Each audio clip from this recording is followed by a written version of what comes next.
એક જણાની બા મરી ગઈ ને પછી તમને ખબર છે નનામી નીકળે ને પછી ગામડાઓમાં ઘણી જગ્યાએ પછી હવે ત્યાં શહેરમાં નથી ખબર પણ ગામડાઓમાં પાછળ જુવાર ને રોકડ રૂપિયા ને બધા સિક્કા ને ઉડાડે, ખબર છે? જોયું છે ને? હે ભલે એક જણાની મામ ગુજરી ગઈ તે પાછળ 5 બોરી તો જુવાર ને અનાજ ને ઘઉં ને એવું બધું ઉડાડ્યું અને કેટલાય રોકડા સિક્કા રૂપિયા બધા છૂટે હાથે ઉડે. ત્યારે એક જણ બહારથી મહેમાન આવ્યો તો એ તો જોઈ રહ્યો કે આને કેટલી માતૃભક્તિ છે કે એની માં ગુજરી ગઈ એની પાછળ કેટલી જુવાર ને કેટલા રૂપિયા ઉડાડ્યા. ત્યારે એક જણો બોલ્યો આ ઉડાડ્યું છે ને એટલું એની માને દીધું હોત ને તો હજી બેઠી હોત. હા, હું એકવાર લેટિન અમેરિકા જઈ આવ્યો છું, નજરે જોયું છે એટલે તમને કહું છું. ઓહો, એરપોર્ટ ઉપર લેવા આવ્યા ઢોલકા બાંધી જે નાચે એના લેખામાં બોલે સ્વામિનારાયણ સ્વામિનારાયણ સ્વામિનારાયણ સ્વામિનારાયણ. એ તો પોપ સંગીત જેવું જ આવે ને. અને થાળ પછી બનાવે ને ઠાકોરજી સહજાન સ્વામીની મૂર્તિ આગળ થાળ મૂકીને ઢોલકું વગાડે થાળ જય મોહન થાળ જીવન જંવારી બેસો બાજો થયા મેલા ઢલી.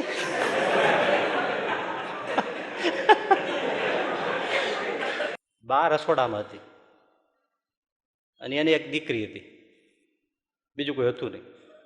માં ને દીકરી બે હતા. માં રસોડામાં હતી, દીકરીને જોઈ ન શકે, દીકરી ગાય દોતી હતી. પછી દીકરી કોઈને યાર વાત મંડી કરવા, એટલે માએ ત્યાંથી રસોડામાં રોટલા ઘડતા ઘડતા કીધું દીકરી તું કોઈ અજાણ્યારે વાત, દીકરીની ચિંતા તો ને દીકરી જુવાન છે તો તું અજાણ્યારે વાત કરે છે, વાત મૂકી દે તું અહીં રસોડા મારી પાસે આવી આવ, ગાય દોવાની પડતી મૂકી દે, પણ તારે નથી કોઈની યારે વાત કરવી, તું અહીં મારી પાસે રસોડામાં આવી જા, અજાણ્યારે વાત કરીમાં. એટલે દીકરી ગાય ધોતા ધોતા બોલી પણ બા આ તો રાજકારણી પ્રધાન આવ્યા છે, ચૂંટણીમાં ઉભા રહ્યા છે, એ મતદાન કરવાનું સમજાવે છે, રાજકારણી છે. હા તો ગાય ને લેતી આવ.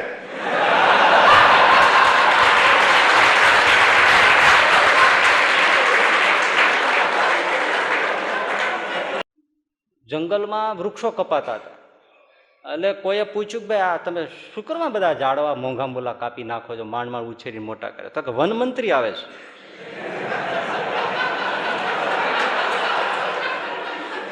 એટલે વન મંત્રી શું કામ આવે છે? તો કે વૃક્ષારોપણ કરવા આવે છે. એક ગામમાં મહાત્માજી આવેલા ને એમાં એક જણો એક ગામમાં હતો ને કોઈની કથામાં જાય ને તાડોજી પાડોજી એમણે કીધું મહાત્માજી બહુ સારા આવે છે ને સાંભળી લીધા જેવા છે, જિંદગી કંઈ સાંભળ્યું ને તમે આવો. તે પરાણે લઈ ગયા ને આમ ગામડાના ગામમાં હોય તો ત્યાં તો ઓસરીમાં બધું બેસાડીને કરતા હોય, મહાત્માજી બેઠા છે, બધા લોકો બેઠા છે, આને કઈ રસ નહીં, પરાણે લઈને બેસાડી તો કોઈ દી કઈ ગયેલો નહીં, પરાણે આવવું પડેલું, રાતનો સમય નિરાયતે થાકેલો, ખૂબ કામ કરેલું, જમેલો પણ ખૂબ, અને કોઈ દિવસ ટેવ નહીં, થાંભલીને ટેકો લઈને બેઠો ઓસરીને કોરે, અકડેઠ માનો મેદની હતી, બેઠાની સાથે તેને ગોલું પાકી ગયું. હવે તમને એની ગરદણી જે હતા ને એની બકરી એક ત્યાં બાંધેલી, તે બકરાને ટેવ પડી ગઈ હોય છે, તમે આમ કરો ને સામે આમ કરે, બકરાને ટેવ હોય, બકરું લડે શીંગડીઓથી લડે, એટલે તમે એની સામે આમ કરો એટલે તરત આમ કરે, એને ઢીક લે સામી. હવે ઓલો જે થાંભલી ટેકે બેઠો તો એ તો ઊંઘમાં આમ કરે, ઓલે ફેરવીને અહીં પડખામાં મારે. ઓસરીને કુંવર ઉપર બેઠેલો ઊંઘમાં અને સેજ આમ થાય, બકરીને એમ થાય કે મારી આમી ઢીક લે છે, એટલે બકરી ફેરવીને એને ઢીક અહીં મારે, અહીં પડખામાં શીંગડા આવે, એટલે વળી પાછો જાગી જાય. પણ એટલો બધો થાકેલો ને એટલું બધું જમેલો ને એટલી બધી ટેવ વગરની વાત આવી ગયેલી તો એને ઊંઘ ઉડે નહીં, થોડું આમ કરીને પાછો હોઈ જાય, પાછી આમ કરે, બકરી ફેરવીને મારે, પડખામાં શીંગડી મારે. 1.5 કલાક આવો પ્રોગ્રામ હાલ્યો. અને પછી મહાત્માએ કથા પૂરી કરીને પછી બધા શ્રીપતિમ કરીને બધા ઉઠીને હાલતા થઈ ગયા. એટલે રસ્તામાં પછી આને ઉઠાડીને લેતા ગયા, હાલતા ગયા. એટલે પાડોશી તો એમણે કીધું ને, જોયું ને, મહાત્મા એક એક વેણ પણ રુદિયામાં લાગે હો, ઓલો કે મને તો બધા પડખામાં વાગ્યા.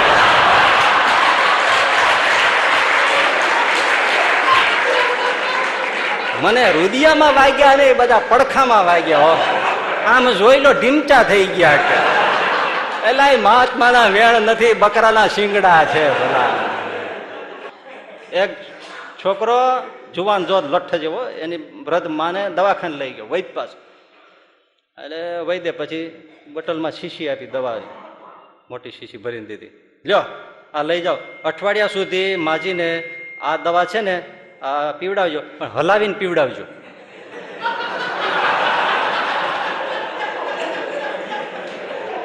હવે દવા હલાવવાનો, શેક વેલ બિફોર યુઝ એવું લખ્યું હોય.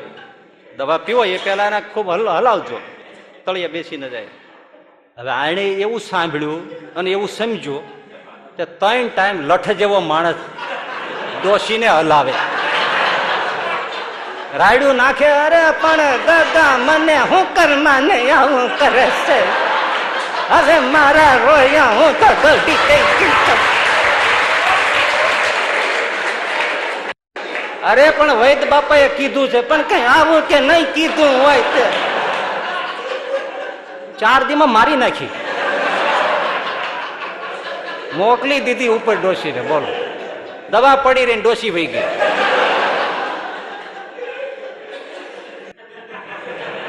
ભેંસ છે ને નાની હોય ત્યારે પાડી કહેવાય, મોટી થાય ત્યારે ખડાઈ કહેવાય, અને પાછી પુખ્ત થઈ જાય એટલે ભેંસ કહેવાય. અરે બોતડું ઊંટિયું કેવું છે, એ નાનું હોય ત્યારે બોતડું કહેવાય, મોટું થાય ત્યારે કરલિયું કહેવાય, અને પુખ્ત થઈ જાય ત્યારે ઊંટ કહેવાય. પણ એક પાડો એવો છે,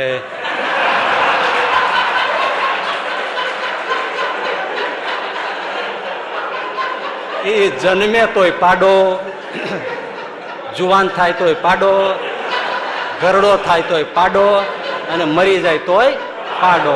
એમ સત્સંગમાં બેસે જરાય ફેરફાર ન થાય, ના બોલાય.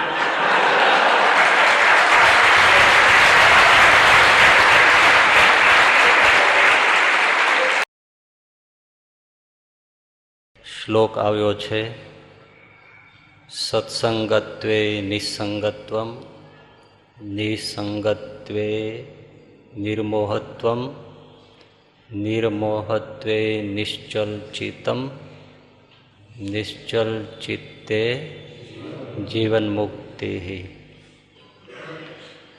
સુંદર સત્સંગ અને સત્સંગનું પરિણામ એનું વર્ણન શંકરાચાર્યજીએ આમાં કર્યું છે. આવો સુંદર શ્લોક ભાગ્યે જ ક્યાંય મળે.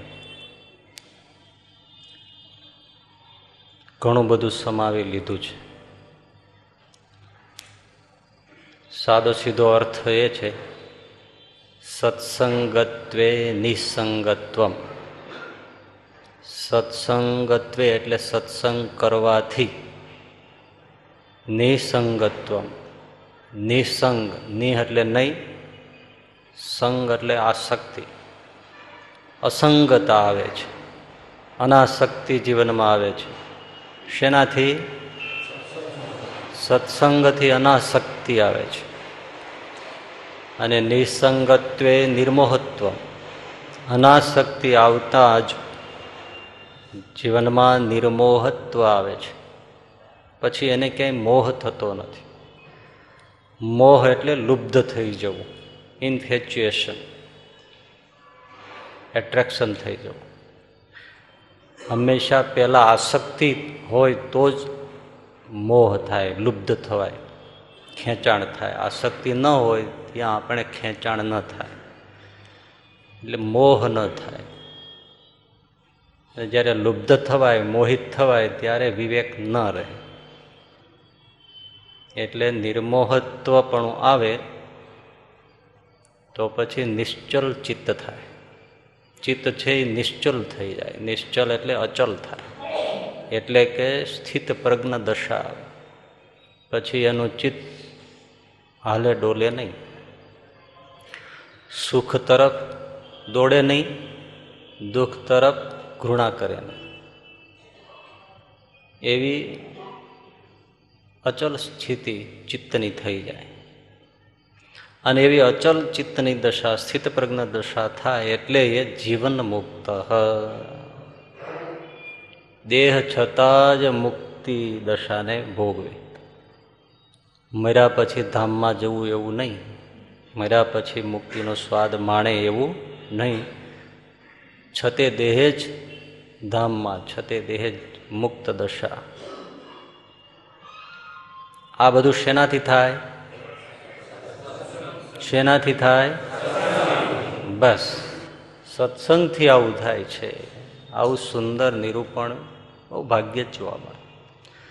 એ સીધી સાદી વાતને શ્રીજી મહારાજે પ્રથમના 8મા વચનામૃતમાં એમ કહ્યું કે આ જીવ જ્યારે કુસંગનો ત્યાગ કરી સત્સંગ કરે છે ત્યારે એને દેહને વિશે જે અહમ બુદ્ધિ છે તેનો નાશ થાય છે. દેહના સંબંધીને વિશે જે મમત્વ બુદ્ધિ છે એનો નાશ થાય છે. ત્રીજું, ભગવાનને વિશે અસાધારણ પ્રીતિ થાય છે. અને ચોથું, ભગવાન વિના અન્યને વિશે વૈરાગ્ય થાય છે. આટલું સત્સંગ કરવાથી થાય છે. ટૂંકમાં બધું જ સત્સંગ થકી છે. તો સત્સંગ કરતાં કરતાં અમુકને આવી જીવનમુક્ત દશા, અસંગ દશા, અનાસક્ત દશા, સંસારમાં જીવા છતાં સંસારમાં ક્યાંય લોપાય નહીં એવી દશા અમુકને થાય છે. મોટા ભાગનાને થતી. તો જેને નથી થતી એની શું ભૂલ છે? સત્સંગને સમજવામાં, સત્સંગનો લાભ લેવામાં, સત્સંગ કરવામાં એને ભૂલ થતી હોય છે. સત્સંગ મળે તો એ શું? જુઓ, એક ગોવાળ ગાયો લઈને જતો હતો. એમાં જંગલ જેવા પ્રદેશમાં એને એક મહાત્માનો ભેટો થયો. મહાત્મા તો બેઠા હતા.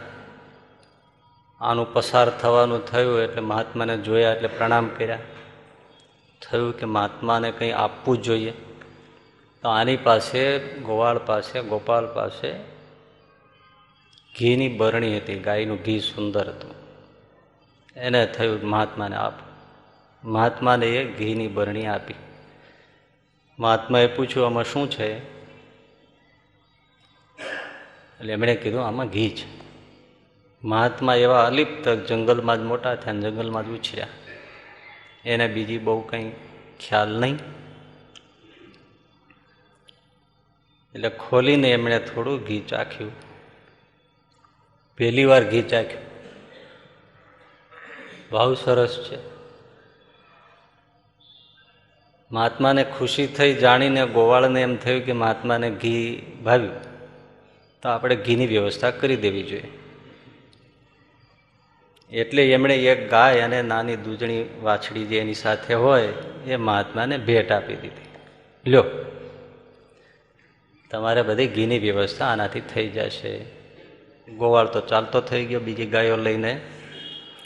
હવે મહાત્માને ન તો ગાય ધોતા આવડે,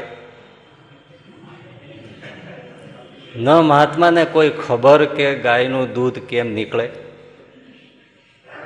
દૂધ નીકળે તોય આપો તોય એને એ ખબર નથી કે આનું દહીં કેમ થાય. દહીં થાય તોય પછી એને કેમ વલોવીને માખણ કાઢવું એ પણ મહાત્માએ કોઈ દી જોયું નથી. માખણ થાય તો એને તાવીને ઘી બનાવવું એ તો વધારે કઠણ વાત છે. બનાવતા આવડે તો જ થાય. હવે આ બધું આવડે નહીં તો ગાય હોવા છતાં પણ મહાત્મા ઘી પામે. આપણે એવી જ સ્થિતિ છે. સત્સંગ છે એ કામદુગા છે, પણ એ સત્સંગ રૂપી ગાયને દોહતા આવડે, જમાવતા આવડે. ઘણા નથી કહેતા મને જામતું નથી.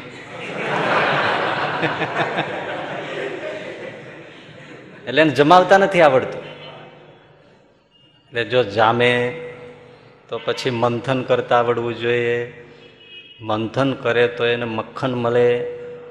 મક્ખણ મળ્યા પછી એને તાવતા આવડવું પડે. જ્યાં સુધી માણસ તવાય નહીં ત્યાં સુધી ઘી નીકળે નહીં. અને ઘી ન મળે ત્યાં સુધી એનો ઉપયોગ થાય નહીં. ઘી આવે, તમે મરચાં સુધારો, ફણસ એવું ચીકણું ફળ સુધારો, પણ જો તમે હાથે ઘી લગાડી દો તો પછી તમને કંઈ અસર થાય? ચીકાશ અડે જ નહીં કોઈ. અને આખા શરીરે લગાડી દો તો તમને કોઈ પકડી ના શકે. એટલે એ જીવન મુક્ત થઈ જાય, ઘી પ્રાપ્ત થાય સત્સંગનું. તો પણ કામ દુઘારૂપી જે આ સત્સંગ છે એને દોહતા આવડવો જોઈએ, લાભ લેતા આવડવો જોઈએ. તો પહેલાં તો એ સમજવું જરૂરી કે સત્સંગ એટલે શું. ચારે બાજુ સર્વત્ર સત્સંગનો અર્થ શું કરે છે? સાંભળવું. ક્યાં ગયા હતા? સત્સંગમાં ગયા હતા. એટલે અર્થ શું? સાંભળવા ગયા હતા. હવે સત્સંગ શબ્દમાં ક્યાંય શ્રવણ શબ્દ છે જ નહીં. સત્સંગમાં સત અને સંગ બે શબ્દ છે. સાંભળવું એવો જ જો સત્સંગનો અર્થ થતો હોય તો સત શ્રવણ લખવું પડે, પણ એવું તો કંઈ છે નહીં. એટલે સત એટલે સત્પુરુષો અને સંગ એટલે એનો જોગ. બીજો અર્થ થાય સંગ એટલે હેત, આસક્તિ. તો સંતોનો સંગ કરો તો સેજે એના દ્વારા ત્યાંથી ભગવાનની કથા વહે છે એટલે સાંભળીએ. એટલે અર્થ પડી ગયો શ્રવણ કરવું. પણ એ સીધો સાદો પ્રારંભિક અર્થ છે. પણ સત્સંગનો પૂરો અર્થ શ્રવણમાં આવતો નથી. એટલે બધા અર્થ સમેત જ્યારે સત્સંગને સમજે ત્યારે સત્સંગ કર્યો કહેવાય. તો 5 શરત પૂરી કરે ત્યારે સત્સંગ કર્યો કહેવાય. 1. શ્રવણ કરવું, સત્પુરુષોની વાણી સાંભળવી. 2. સત્પુરુષોનો સહવાસ કરવો. 3. સત્પુરુષોની સેવા કરવી. 4. સત્પુરુષોને સાથે સ્નેહ કરવો. અને 5. સત્પુરુષોને સમર્પિત થવું. શ્રવણ, સહવાસ, સેવા, સ્નેહ અને સમર્પણ, આ 5 બાબત પૂરી થાય ત્યારે સત્સંગ કર્યો કહેવાય. આપણે શ્રવણથી આગળ વધતા નથી. પછી કંઈથી થાય? કશું થાય? ક્યાંયથી થાય? શ્રવણમાં જ પૂરું કરીએ છીએ. આગલું એકેય વસ્તુ ક્યારેય વિચારતા જ નથી. વિચાર્યો ક્યારે? કયો? સહવાસ કરવાનું વિચારતા નથી, સેવા કરવાનું વિચારતા નથી, હેતનો વિચાર કરતા નથી, અને સમર્પણની તો વાત જ વિચારતા નથી. એટલે જોઈએ એવું કશું થાય નહીં. આજના જમાનામાં તો શ્રવણની એક વસ્તુ સમજવા જેવી છે. 5 અને 5 શરત પૂરી થાય તો અવશ્યપણે એ જીવન મુક્ત થાય. તો પેલી બાબત કઈ છે? કઈ છે? શ્રવણ. હવે આજે તો લોકો ઘણું સાંભળે છે. કોઈના કોઈ સત્સંગમાં બેઠા જ હોય. ઇન્ટરનેટના માધ્યમથી પણ ઘણું સાંભળતા હોય છે સંતોની વાણી. સીડી, DVD, VCD આ બધા, આ આઈપોડ આવી ગયા, મોબાઈલની અંદર પણ બધા GB મેમોરી કાર્ડ આવી ગયા. ઘણું બધું એમાં ઢગલાબંધ નાખીને સાંભળતા હોય છે લોકો. ખૂબ સાંભળે છે. તમે સાંભળો છો ક્યારે? સંતોનો સત્સંગ સાંભળો છો? શ્રવણ કરો છો? ક્યારે? અત્યારે જ સાંભળીએ છીએ એમ? બરાબર છે. Be seriously, take it seriously, be serious. હવે તમે સાંભળો છો, બરાબર? સાંભળો છો ને? ખરેખર મને સાંભળો છો? ખરેખર મને સાંભળો છો? હજી વિચારો. જો અર્થ નથી પકડાતો એટલે થોડો શબ્દ ફેરવું. તમે મને સાંભળો છો? તમે મારું સાંભળો છો?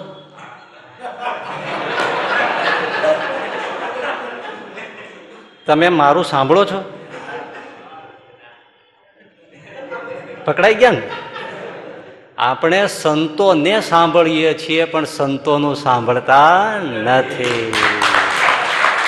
બસ અહીંયા જ ભૂલ ખાય છે મોટા મોટી. સંતોને સાંભળીએ છીએ પણ સંતોનું સાંભળતા નથી. એને જે કહેવું છે એ કોઈ ધારતા નથી. સાંભળવું એટલે ધારવું, લિસનિંગ, હિયરિંગ નહીં. ટુ લિસન શબ્દ જ્યારે ઇંગ્લિશનો પ્રયોગ જાય ત્યારે ટુ લિસન ટુ એમ સીધું આમ છેદ કરે, ગતિ બતાવે. ટુ હિયરમાં કંઈ એવું ના આવે. લિસન શબ્દ બહુ જ ગંભીર છે.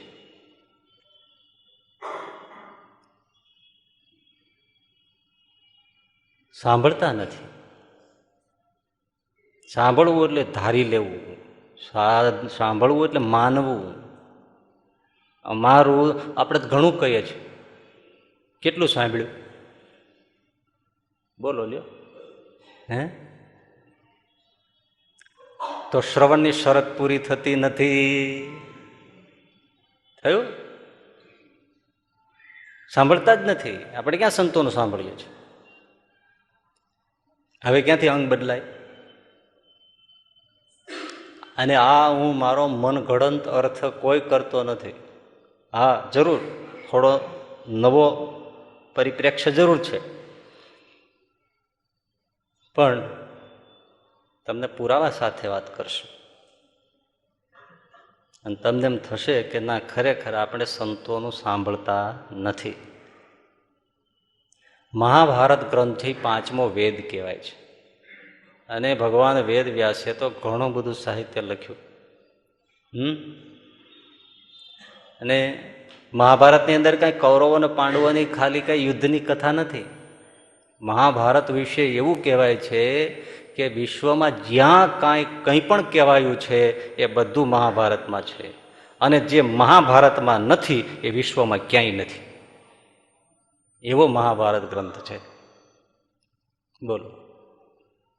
ભગવદ્ ગીતા એમાં છે, વિષ્ણુ સહસ્ત્રનામ એમાં છે, વિદુર નીતિ એમાં છે, અને સહજાનંદ સ્વામીને તો મોક્ષ ધર્મ પર્વ તો બહુ જ ગમતું કે લાવો મોક્ષ ધર્મનું પુસ્તક આપણે સાંખ્યના યોગના અધ્યાયની કથા કરાવીએ.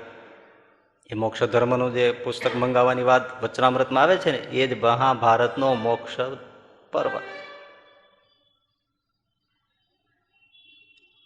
અદ્ભુત. એની અંદર બધા અધ્યાત્મ, સમાજ, બધું નીતિ, બધું છે એમાં, રાજકીય બધું. આટલું સુંદર મહાભારત લખ્યું, 1,00,000 શ્લોક છે. લખતા લખતા એ સિવાય વ્યાસજીએ તો ઘણું લખ્યું જ છે ને, 17 પુરાણો લખ્યા છે. પણ મહાભારતનું તમે છેલ્લું સ્વર્ગારોહણ પર્વ વાંચો, અને સ્વર્ગારોહણ પર્વના 5મા અધ્યાયમાં 49મો શ્લોક તમે લ્યો એટલે વ્યાસજી લખે છે, ત્યાંથી 49ના શ્લોકથી શરૂ કરે છે. એ ભાઈ શું કહે છે? ઉર્ધ્વ બાહુર વિરોમ્યેશ, 2 હાથ ઊંચા કરીને હું હવે બધાને કહું છું, 2 હાથ ઊંચા કરીને હું કેટલાય વખતથી લોકોને કહું છું, છતાંય નચ કશ્ચિત શૃણોતિ મેં, છતાં મારું કોઈ સાંભળતું જ નથી. બોલો લ્યો. 2 હાથ ઊંચા કરીને વ્યાસજી કે હું કેટલું કહું છું, કેટલાય વખતથી કહું છું, કઈને થાક્યો, છતાંય નચ કશ્ચિત શૃણોતિ મેં, કોઈ મારું સાંભળતું નથી. બોલો, આવ્યું ને? મારું કોઈ સાંભળતું નથી. આટલો અફસોસ વ્યાસજીને થઈ ગયો. લખી નાખ્યું, 2 હાથ ઊંચા કરીને બૂમ પાડીને તાળીઓ વગાડીને કહું, જય મારું કોઈ સાંભળો, મારું સાંભળો, પણ મારું કોઈ સાંભળતું નથી. બોલો. એમાંની પછી વાત શરૂ કરે છે કે મેં કેટલું કહ્યું છે કે ભાઈ તમે ધર્મનું પાલન કરો, ધર્માત અર્થશ્ચ કામશ્ચ સહધર્મ કિમ ન સેવ્યતે. એ ભાઈ તમે ધર્મનું પાલન કરો, ધર્મથી તમને બધું મળશે. આ લોકની સંપત્તિ મળશે, પરલોક મળશે, સુખ મળશે, વૈભવ મળશે, બધું મળશે, ધર્મથી મળશે. પણ મારું કોઈ સાંભળતું જ નથી. અને ગમે તેમ થાય તો ધર્મ છોડતા નહીં. ન કામાત, ન ભયાત, ન લોભાત, જીવિતસ્યાપી હતો. આજીવિકાના હેતુથી, લોભથી આજીવિકા ન મળતી હોય અને મળી જાય, પણ જો અધર્મ હોય તો એ આજીવિકા ન સ્વીકારવી. આજીવિકાને માટે, જીવવાને માટે પણ ધર્મનો ત્યાગ નહીં કરતા. કોઈ કામનાના લોભથી, કોઈના ભયથી પણ ધર્મ ન છોડો. પણ છતાં વ્યાસજી કહે મારું કોઈ કાંઈ સાંભળતું નથી. આનાથી બીજું શું પ્રમાણ જોઈએ? વ્યાસજી જેવા વ્યાસજી આટલું કહ્યા પછી એમ કે મારું કોઈ સાંભળતું નથી. અને આપણે બધા શું કહીએ છીએ? અમે બહુ જ સાંભળીએ છીએ, અમે તો બહુ સત્સંગ સાંભળીએ છીએ, અમે તો ડોંગરેજી મહારાજને પણ સાંભળી નાખ્યા, મોરારી બાપુને સાંભળી નાખ્યા, રમેશભાઈને સાંભળી નાખ્યા, અને હવે તમારો વારો. આમાંથી એકેયને રાખ્યા નહીં, બધાને નાખ્યા. બહુ મોટો ઘા છે. તમને જો ઊંડાણથી સમજાય તો આટલામાં બધું આવી ગયું. બહુ જ લોકો છે. અને એક જ વાક્યમાં ડોંગરજી મહારાજ કહેતા કે લોકો કથામાં બહુ બેસે છે પણ લોકોમાં કથા બેસતી નથી. એમણે કહેવું પડ્યું કે કથામાં બહુ લોકો આવે છે પણ કથા કોઈમાં બેસતી નથી. હવે ક્યાંથી ફેરફાર થાય? આપણે સાંભળતા જ નથી. અત્યારે શું તમે સાંભળો છો? કાંઈ નથી સાંભળતા. ખાલી હિયરિંગ છે, શબ્દનો આઘાત પ્રત્યાઘાત દેખાય છે, પણ સાંભળતા નથી. સંતોને સાંભળીએ છીએ પણ સંતોનું સાંભળતા નથી. વ્યાસજીને સાંભળીએ છીએ પણ વ્યાસજીનું સાંભળતા નથી. અમે કથા સાંભળવા જઈએ, મળે જ્ઞાન પણ કાંઈ ન લઈએ. સમય કાઢવાને કાજ કોઈ ગોતીએ મહારાજ, એ સમય કાઢવાને કાજ કોઈ ગોતીએ મહારાજ. પછી એવા ને એવા જઈએ, મળે જ્ઞાન પણ કાંઈ ન લઈએ.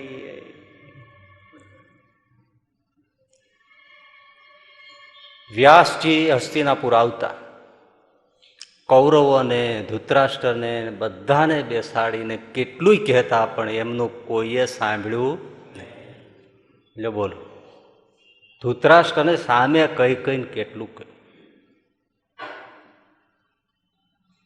એ તમે સમજો. કારણ કે એના બધા આમ તો દીકરા જ થાય ને, વ્યાસજીનું કુળ કહેવાય. એ તમે નપાવટ પાક્યા છો, અમારું નામ બોલવા બેઠા છો. તમે હવે સાંભળો ને સમજો. હવે તમે નાના કીકલા નહીં, પણ કશું સાંભળ્યું નહીં. અને સાંભળ્યું હોત તો આવું થાત નથી. વિદુરજીએ કેટલું સમજાવ્યું દુર્યોધનને, દુશાસનને, બધા કૌરવોને. ધૃતરાષ્ટ્રને કીધું કે તને મારે શું કહેવું? તમારે આમ તો આંખો ગઈ, પણ પેલીએ ગઈ, પણ કાંઈક સાંભળો. પણ વિદુરજીએ શું કીધું? મારું કોઈ હવે સાંભળતું નથી, હવે મારે વનમાં જતું રહેવું છે, મારું કોઈ સાંભળતું નથી. આમ તો સાંભળતા હતા ને નહીંતર, પણ આમ સાંભળતા હવે તો ભેદ પડી ગયો ને. માનતા નથી, કોઈ ધારતા નથી, કાને ધરતા નથી. સાંભળે છે અભિસુન અભી, એક કાનથી બીજે કાન, આમ સીધો હાઈવે છે. ઘણા માણસોને એવું હોય, તમે અહીં હળી નાખો ને અહીં નીકળી જ જાય. અહીં નાખો ને, ટ્રાય કરજો.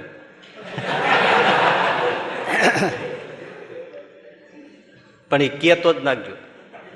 એલા ભાઈ કેતોય નાખતા ને ઘણા અકલ મઠ્ઠા હોય પાછા, બે કાનના પડદા તૂટી જશે. પણ કહેવાનું કે કંઈ સાંભળીને ધારતા નથી. આ મોટી વાત છે. સત્સંગમાં આપણને શું કામ કાંઈ મળતું નથી?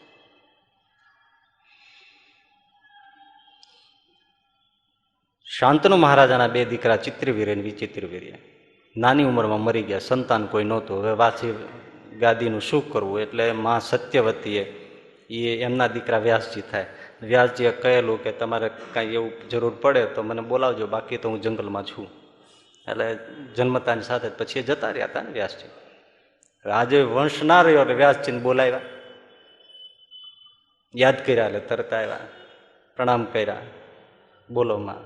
તો કે વંશ કોઈ નથી, પુત્ર થાય ને ગાદી સંભાળે એ જરૂરી છે, પુત્ર આપો. વ્યાસજી કે માં 1 વર્ષ ખમી જાઓ. એના માટે બહુ જ તૈયારી જોઈએ, વિશિષ્ટ પ્રકારની સાધના જોઈએ, તો સારા પુત્ર પ્રાપ્ત થાય.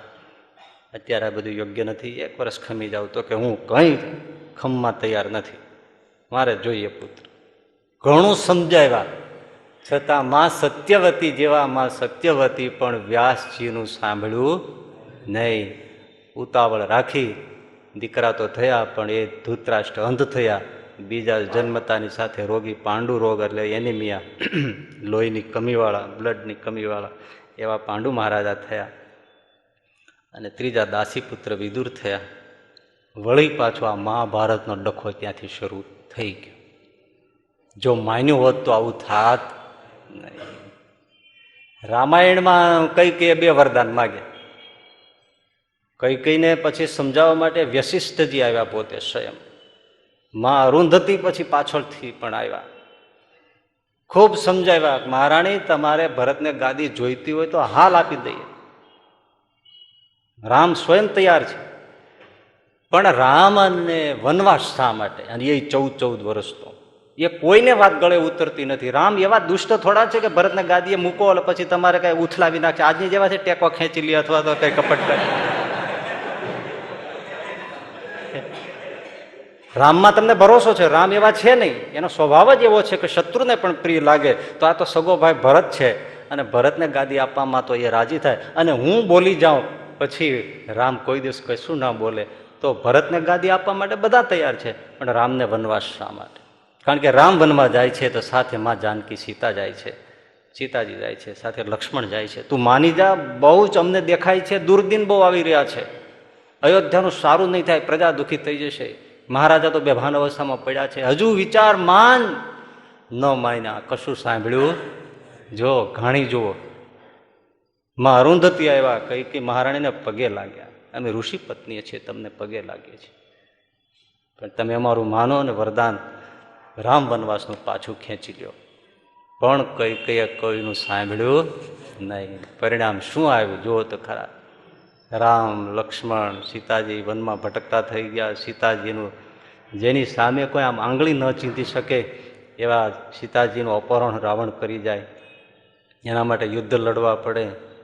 સીતાજીને પાછા લાવવાની વાત પછી, તે પહેલાં તો દશરથ મહારાજા 6 દિવસે અવસાન પામ્યા. અયોધ્યાની ગાદી રખડી પડી. એકેય પુત્ર પાણી પીવડાવવા અંત સમય હાજર ના રહ્યો. અગ્નિ સંસ્કાર વખતે માંડ ભેળા. અને છેવટે સીતાજીને પાછા અયોધ્યા આવીને પાછો વનવાસ થયો, એને જ લીધે ને. અને જીવા ત્યાં સુધી વનમાં રહેવું પડ્યું. ભેળા થયા ત્યારે શિકાર ન થયો અને ધરતીમાં સમાઈ ગયા. આવું કરુણ દ્રશ્ય અયોધ્યામાં સર્જાયું. જો સાંભળ્યું હોત તો આવું થાત નહીં, પણ કંઈ સાંભળ્યું નહીં. એટલે મોટલો પ્રશ્ન એ છે કે સાંભળતું નથી. એક જણો છે ને, એક સાધુ પાસે આવ્યો. મહારાજ પ્રણામ, મને કંઈક જીવનલક્ષી ઉપદેશ આપો. મારા જીવનમાં જીવવા જેવું, કેમ જીવવું, એ મને બોધ આપો.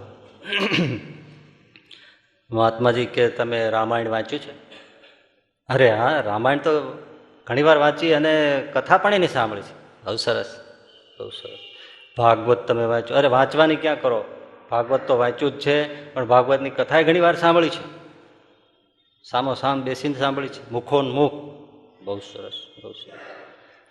શ્રીમદ ભગવદ્ ગીતા વાંચી છે. અરે વાંચવાની ક્યાં વાત કરો, રોજ પાઠ કરું, કેટલાય પાઠ થઈ ચૂક્યા, અને કેટલી જગ્યાએ, અને ચાતુર્માસમાં તો ખાસ ભગવદ્ ગીતા જ સાંભળું, ઘણાની કથા સાંભળી. મહાત્માજી કહેતો જાઓ, એટલે આવું ખોપડું નીકળ્યું. મહાત્માજી કહેતો જાઓ. અરે કેમ? તો કે જો તને તુલસીદાસનું મનાયું નહીં, તમને વ્યાસજીનું ન મનાવ્યું, સુખદેવનું ન મનાવ્યું, સ્વયં શ્રી કૃષ્ણનું ગીતામાં ન મનાવ્યું, તો હવે મારું ક્યાંથી મનાવાનું છે? વાતે તમે અહીંથી ચાલતા થઈ જાઓ, જાઓ જાઓ, ઘરે જાઓ, નિરાતે જઈ ગોદડું ઓઢીને સુઈ જાઓ. મને શું કામે નકામી પજવણી કરો છો? વાત કેટલી મર્મની કરી. તને વ્યાસજીનું મનાવ્યું નહીં, ભગવાન કૃષ્ણનું ન મનાવ્યું, તુલસીદાસજીનું ન મનાવ્યું, હવે તું પાછો મારી પાસે લોહી પીવો આવ્યો છો. તમે જીવનનો બોધ આવો, તને એમાં જીવનનો બોધ કાંઈ ન આવ્યો. અને એ બધાની કથા કરનાર કેટલા મહાત્માને સાંભળ્યા, તોય કે છે કે હજી મને જીવનનો બોધ આપો. તને કાંઈ હાથમાં કોઈનું મનાવ્યું નહીં, તો હવે મારું શું મનાવવાનું છે? નીકળો અહીંથી. ખોટા તમે સામી વ્યક્તિને અને તમારા પોતાને અને મનને, જીવને છેતરો નહીં. સાંભળતા જ નથી.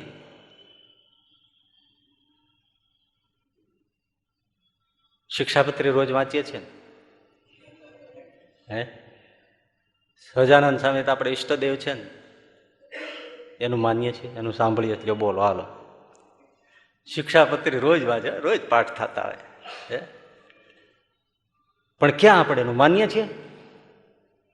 બહુ જ આમ વિચારો ને તો આમ તળિયેથી નહીં, નાભી ત્યાં હલી જવાય. આપણે કઈ સત્સંગ કરીએ છીએ ને સાંભળીએ છીએ ને બહુ આવું ક્યાં આપણે? સહજાનંદ સ્વામીની શિક્ષાપત્રી લ્યો, આપણા માટે લખી, રોજ વાંચીએ. શું શું એનું સાંભળ્યું? ઘણું કહે છે ને. આજે પણ ગ્રંથો દ્વારા વાલ્મીકી કહે છે, વ્યાસજી કહે છે, તુલસીદાસજી કહે છે, શંકરાચાર્યજી કહે છે. એ મૂઢ, ક્યારે કીધું હશે આવું? ગોવિંદનું ભજન કરે, એ મૂઢ, ભજ ગોવિંદમ, ભજ ગોવિંદમ, ગોવિંદમ ભજ મૂઢ. એ મૂઢ, કંટાળો આવી ગયો છે ને, કંટાળો આવી ગયો છે ને. મારો મૂર્ખ કઈ સાંભળતો નથી, રાયડું પાડી પાડીને કહું છું. એ મૂઢ, મૂઢ કોને કહેવાય? પકડું મૂકે નહીં.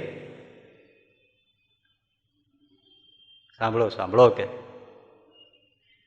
પણ શિક્ષાપત્રી, વચનામૃત આપણે ઘણું બધું સીધું સીધું કેટલું કેટલું મહારાજ કહે છે, શ્રીજી મહારાજ, પણ આપણે કઈ એનું સાંભળતા નથી. એ ભાઈ, એ વ્યસન નહીં કરતા, મૂકીએ. આજે કરતા હોય એની વાત છે. એ શિક્ષાપત્રી વાંચતા જશે ને. જો વ્યભિચાર ન કરવો, રોજ વાંચતા હોય, પછી રોજ ચાલુ હોય બધું. ના, તો બે ટૂંક વાત કરવી ત્યાં શું કરીએ? હા, આવતો જશે ને આડું. હા, આડું જ ચાલુ હોય. માન્યું? એ ચોરી ન કરવી, પણ હા કોઈ મૂકે નહીં, મૂકે નહીં. પોતાનો પતિ રોગી હોય, અંધ હોય, ગમે તેવો હોય, તોય પણ એને ક્યારેય કટુ વચન પત્નીએ કહેવું નહીં. આ એક શિક્ષાપત્રી પાળે તમે કેટલા બધા સુખી થઈ જાઓ.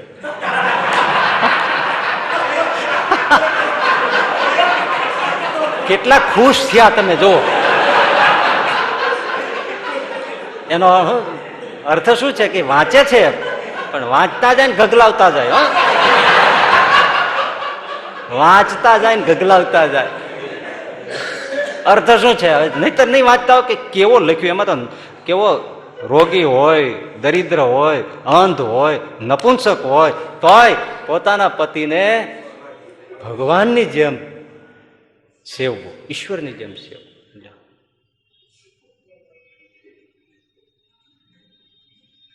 તો નથી માનતા ને.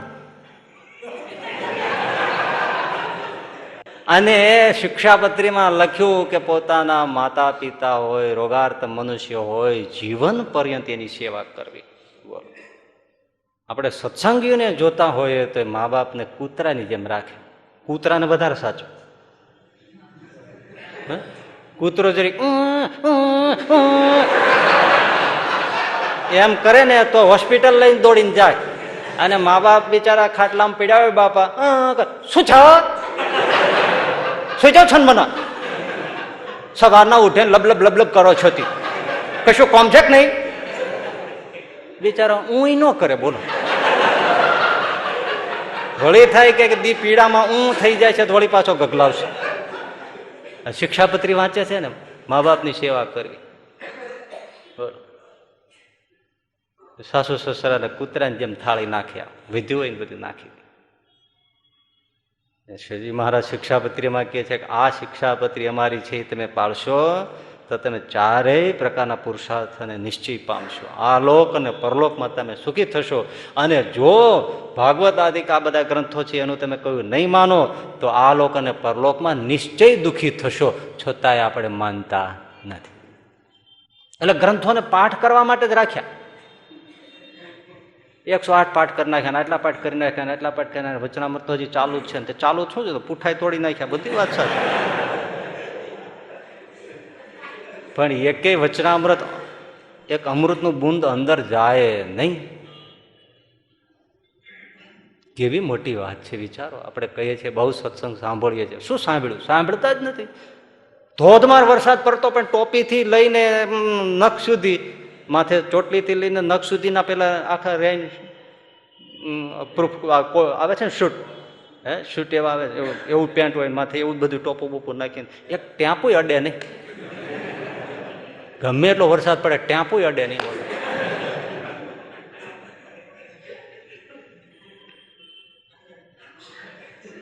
ના પલ્લે. બોલો, એમ આપણે વરસાદ નહીં, કથામાં આવો રેઇન શૂટ પહેરીને બેસીએ છીએ, કશું અડે. ઘણા કહેતા હોય છે તમે તમારે દીધે રાખો, અમને કશું ના થાય. સામેથી કે તમે તમારે દીધે જ રાખો, કશું ના થાય એમને. અરે મહારાજ કે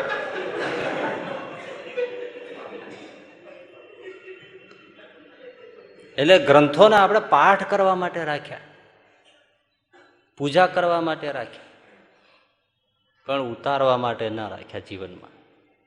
કારિયાણીમાં મહારાજ અક્ષરવડીમાં પડ્યા હતા ને, ચોમાસાનો ટાઈમ, તે વરસાદ પડે તે એમાંથી ચૂવા થાય. દેશી નળિયા હતા ને ત્યારે, આવા બધા સીલિંગ આવું બધું સરફેસ, આવા મોટા પાકા ધાબાના ક્યાં મકાનો હતા, આરસીસીના મકાન ક્યાં હતા?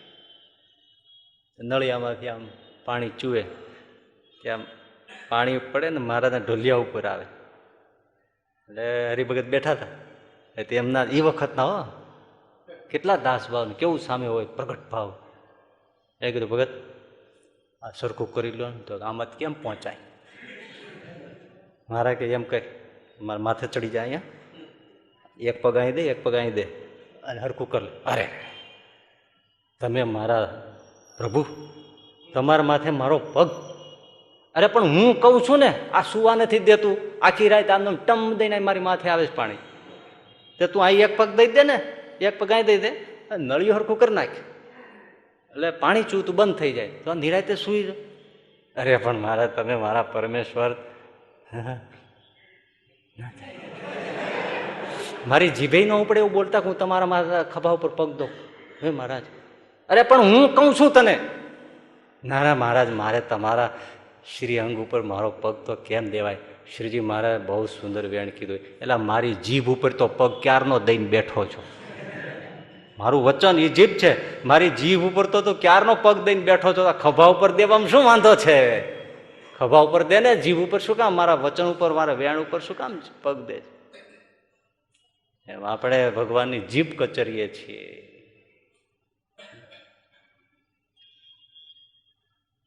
આ લીલા ચરિત્ર આપણે બોલીએ છીએ ને, લીલા ચિંતામણી, પ્રથમ શ્રી એમાં આવે છે ને, મનુષ્ય લીલા રે કરતા મંગળ, ના એવા કરે રે ચરિત્ર પાવનકારી, સુખજી સરખા રે સંભારી, ક્યારેક જીભને રે દાંત તળે દબાવે, ડાબે જમણે રે પડખે સો ક્યારેક ડાબે પડખે, ક્યારેક જમણે પડખે. એ શું કામ દબાવે છે જીભ? એણે કેટલું કેટલું ચોખ્ખું કીધું હોય આપણા સુખ માટે, છતાંય આપણે અધર્મ કરીએ, પાપ કરીએ, મા બાપને દુઃખ દઈએ, ન કરવાના કામ કરીએ, ન કરવાના ધંધા કરીએ, ત્યારે ભગવાનને એમ થાય કે આ શિક્ષાપત્રી વાંચે તોય આવું કરે છે, આમ જીભ દબાવે, તોય આવું કરે છે, એટલે જીભ દબાવે છે. એટલું આટલું કીધું, ક્યાંથી હું આવ્યો અને કેટલી મહેનતે આ બધું કીધું, અને છતાં એવું કરે છે, જીભ દબાવે છે.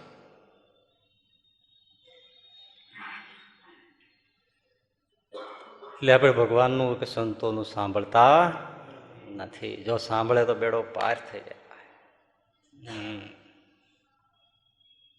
એટલે ગ્રંથો પૂજા માટે નથી, પાઠ માટે નથી.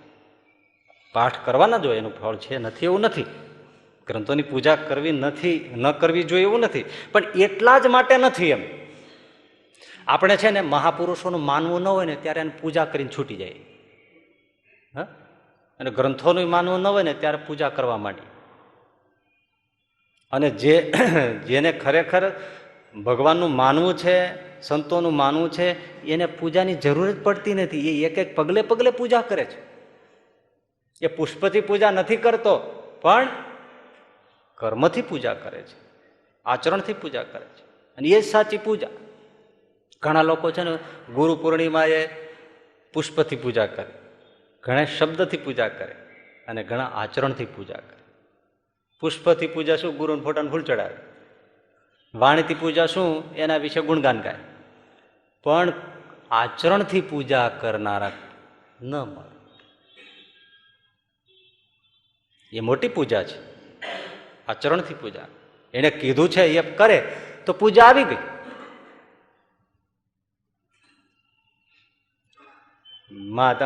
બાપુજી ગુજરી ગયા હોય, જીવતા હોય ત્યારે સેવા ન કરે, પછી ફૂલ સાઈઝનો ફોટો પધરાવીને પછી બધા ફૂલના, ગુલાબના ફૂલના બધું ધરાવીને આવા મોટા મોટા હાર ને પછી અગરબત્તીનો આખો ઝુંડો સળગાવીને બેસે, એનાથી બાપુજી રાજી થાય.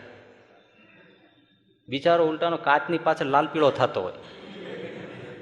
હે, એક જણાની બાગ મરી ગઈ ને પછી તમને ખબર છે, નનામી નીકળે ને પછી ગામડાઓમાં ઘણી જગ્યાએ, પછી હવે ત્યાં શહેરમાં નથી ખબર, પણ ગામડાઓમાં પાછળ જુવાર ને રોકડ રૂપિયા ને બધા સિક્કા ને ઉડાડે, ખબર છે? જોયું છે ને? એ ભલે એક જણાની મામ ગુજરી ગઈ તે પાછળ 5 બોરી તો જુવાર ને અનાજ ને ઘઉં ને એવું બધું ઉડાડ્યું, અને કેટલાય રોકડા સિક્કા રૂપિયા ને બધા છૂટે હાથે ઉડે. ત્યારે એક જણ બહારથી મહેમાન આવ્યો તો એ તો જોઈ રહ્યો કે આને કેટલી માતૃભક્તિ છે, એની માં ગુજરી ગઈ, એની પાછળ કેટલી જુવાર ને કેટલા રૂપિયા ઉડાડ્યા. ત્યારે એક જણો બોલ્યો, આ ઉડાડ્યું છે ને એટલું એની માને દીધું હોત ને તો હજી બેઠી હોત. આ ઉડાડી નાખ્યું ને પાછળ, એટલું એની માને જો આપ્યું હોત ને તો હજી માં બેઠી હોત. આ ભૂખી મરી ગઈ. અને મોટે ભાગે આવું થતું હોય છે. પછી બાપુજી બધા બિચારા રીબાઈ મારી નાખે ને મરી જાય ને પછી એની પાછળ હવે મારે ભાગવત સપ્તાહ કરવી હતી, ફૂગે.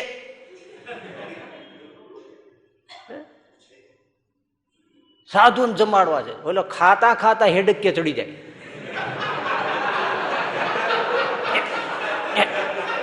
થાય એટલે આમ કેમ થાય છે? તીખું નથી તોય આ ઓલાનું આવ્યું છે. મર્યા પછી શું? ચેતવા જેવું છે. આપણે ઘણી વાર હવે શું એવા હરિભગત હોય પાછા, હવે એને કાંઈ કહેવાય નહીં, પણ આપણે સાંભળીએ ત્યારે એમ થાય કે આને એટલું નહીં સમજાતું હોય, એના બાપની સેવા કરવી.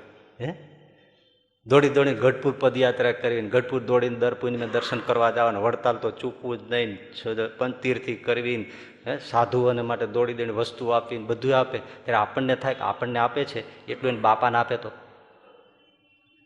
હું એવાનું રાખું ને, કાંઈ વસ્તુ એની મેળે આપી જાય ને તો હમણાં મને એક જણ આવીને મને લો ઠાકોરજી માટે વાપરી, મગર અડાઈ જ નહીં આને, મને ખબર આ બાપની સેવા નથી કરતો, તે ઠાકોરજી માટે વપરાય નહીં. ના, આપણો ઠાકોરજી ના જ પાડી દે, તું મૂક્ય. એટલે પછી હું લઈને ફરતો તો મેં ક્યાં કોને દેવું? ઠાકોરજી માટે શું વસ્તુ હતી બોલી જાવ તો તમને ખબર પડી જાય, કદાચ એને સાંભળીને ખબર પડી જાય એટલે નથી બોલ. મેં કીધું આ કોકને દઈ જ દેવું છે, આ ઠાકોરજી માટે લાવ્યા છે પણ આપણે જાણીએ છીએ આ એને બાપની સેવા નથી કરતો, આપણે તો ઠાકોરજી માટે નહીં. લઈને ફરતો તેમાં એક ભાઈ દેખાડારી ભાઈ, મેં કીધું લે આ તમારે કામ આવશે. મને કે હા કામ આવશે. મેં લઈ જા.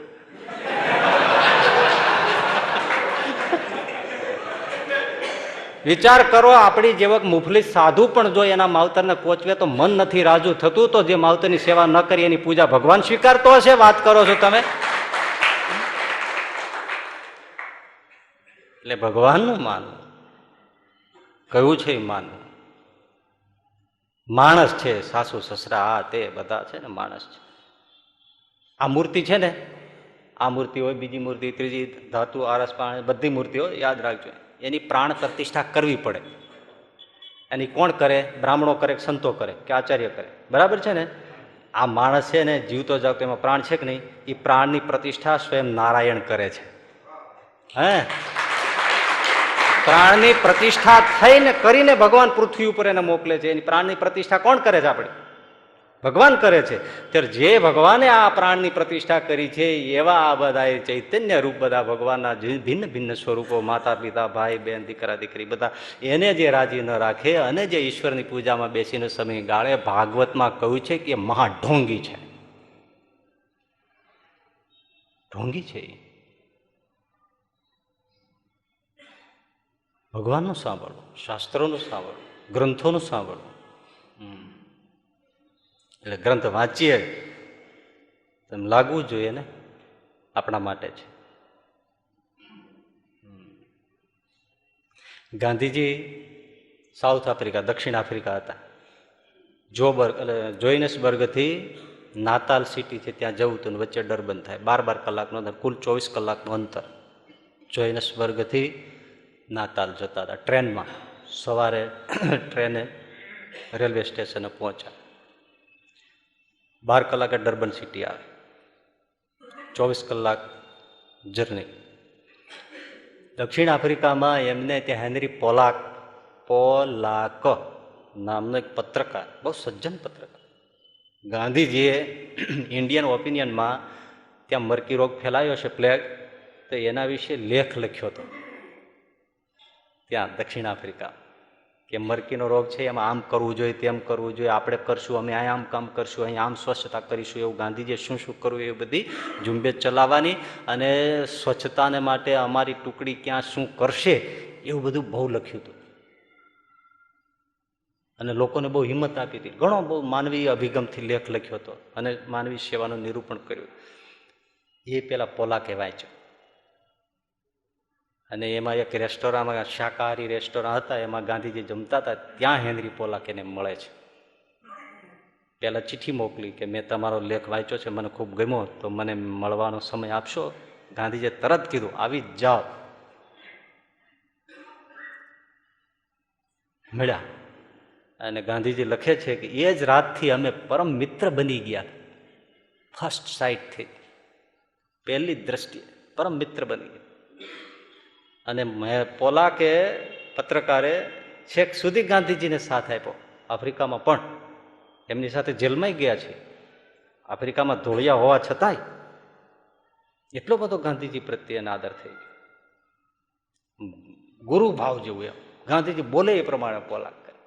પણ આ મળ્યા પછી ભેદભાવ હોય, હજી એટલું ઊંડાણ તો હજી ના આવ્યું, પણ એ રેલવે સ્ટેશને મિત્રને દાવે, એને મિત્ર માને. ત્યારે પછી ધીમે ધીમે ગુરુ ભાવ ને એવો બધો ભાવ આવતો જાય ને, ધીમે ધીમે. એટલે પરમ મિત્ર, ડિયર ફ્રેન્ડ.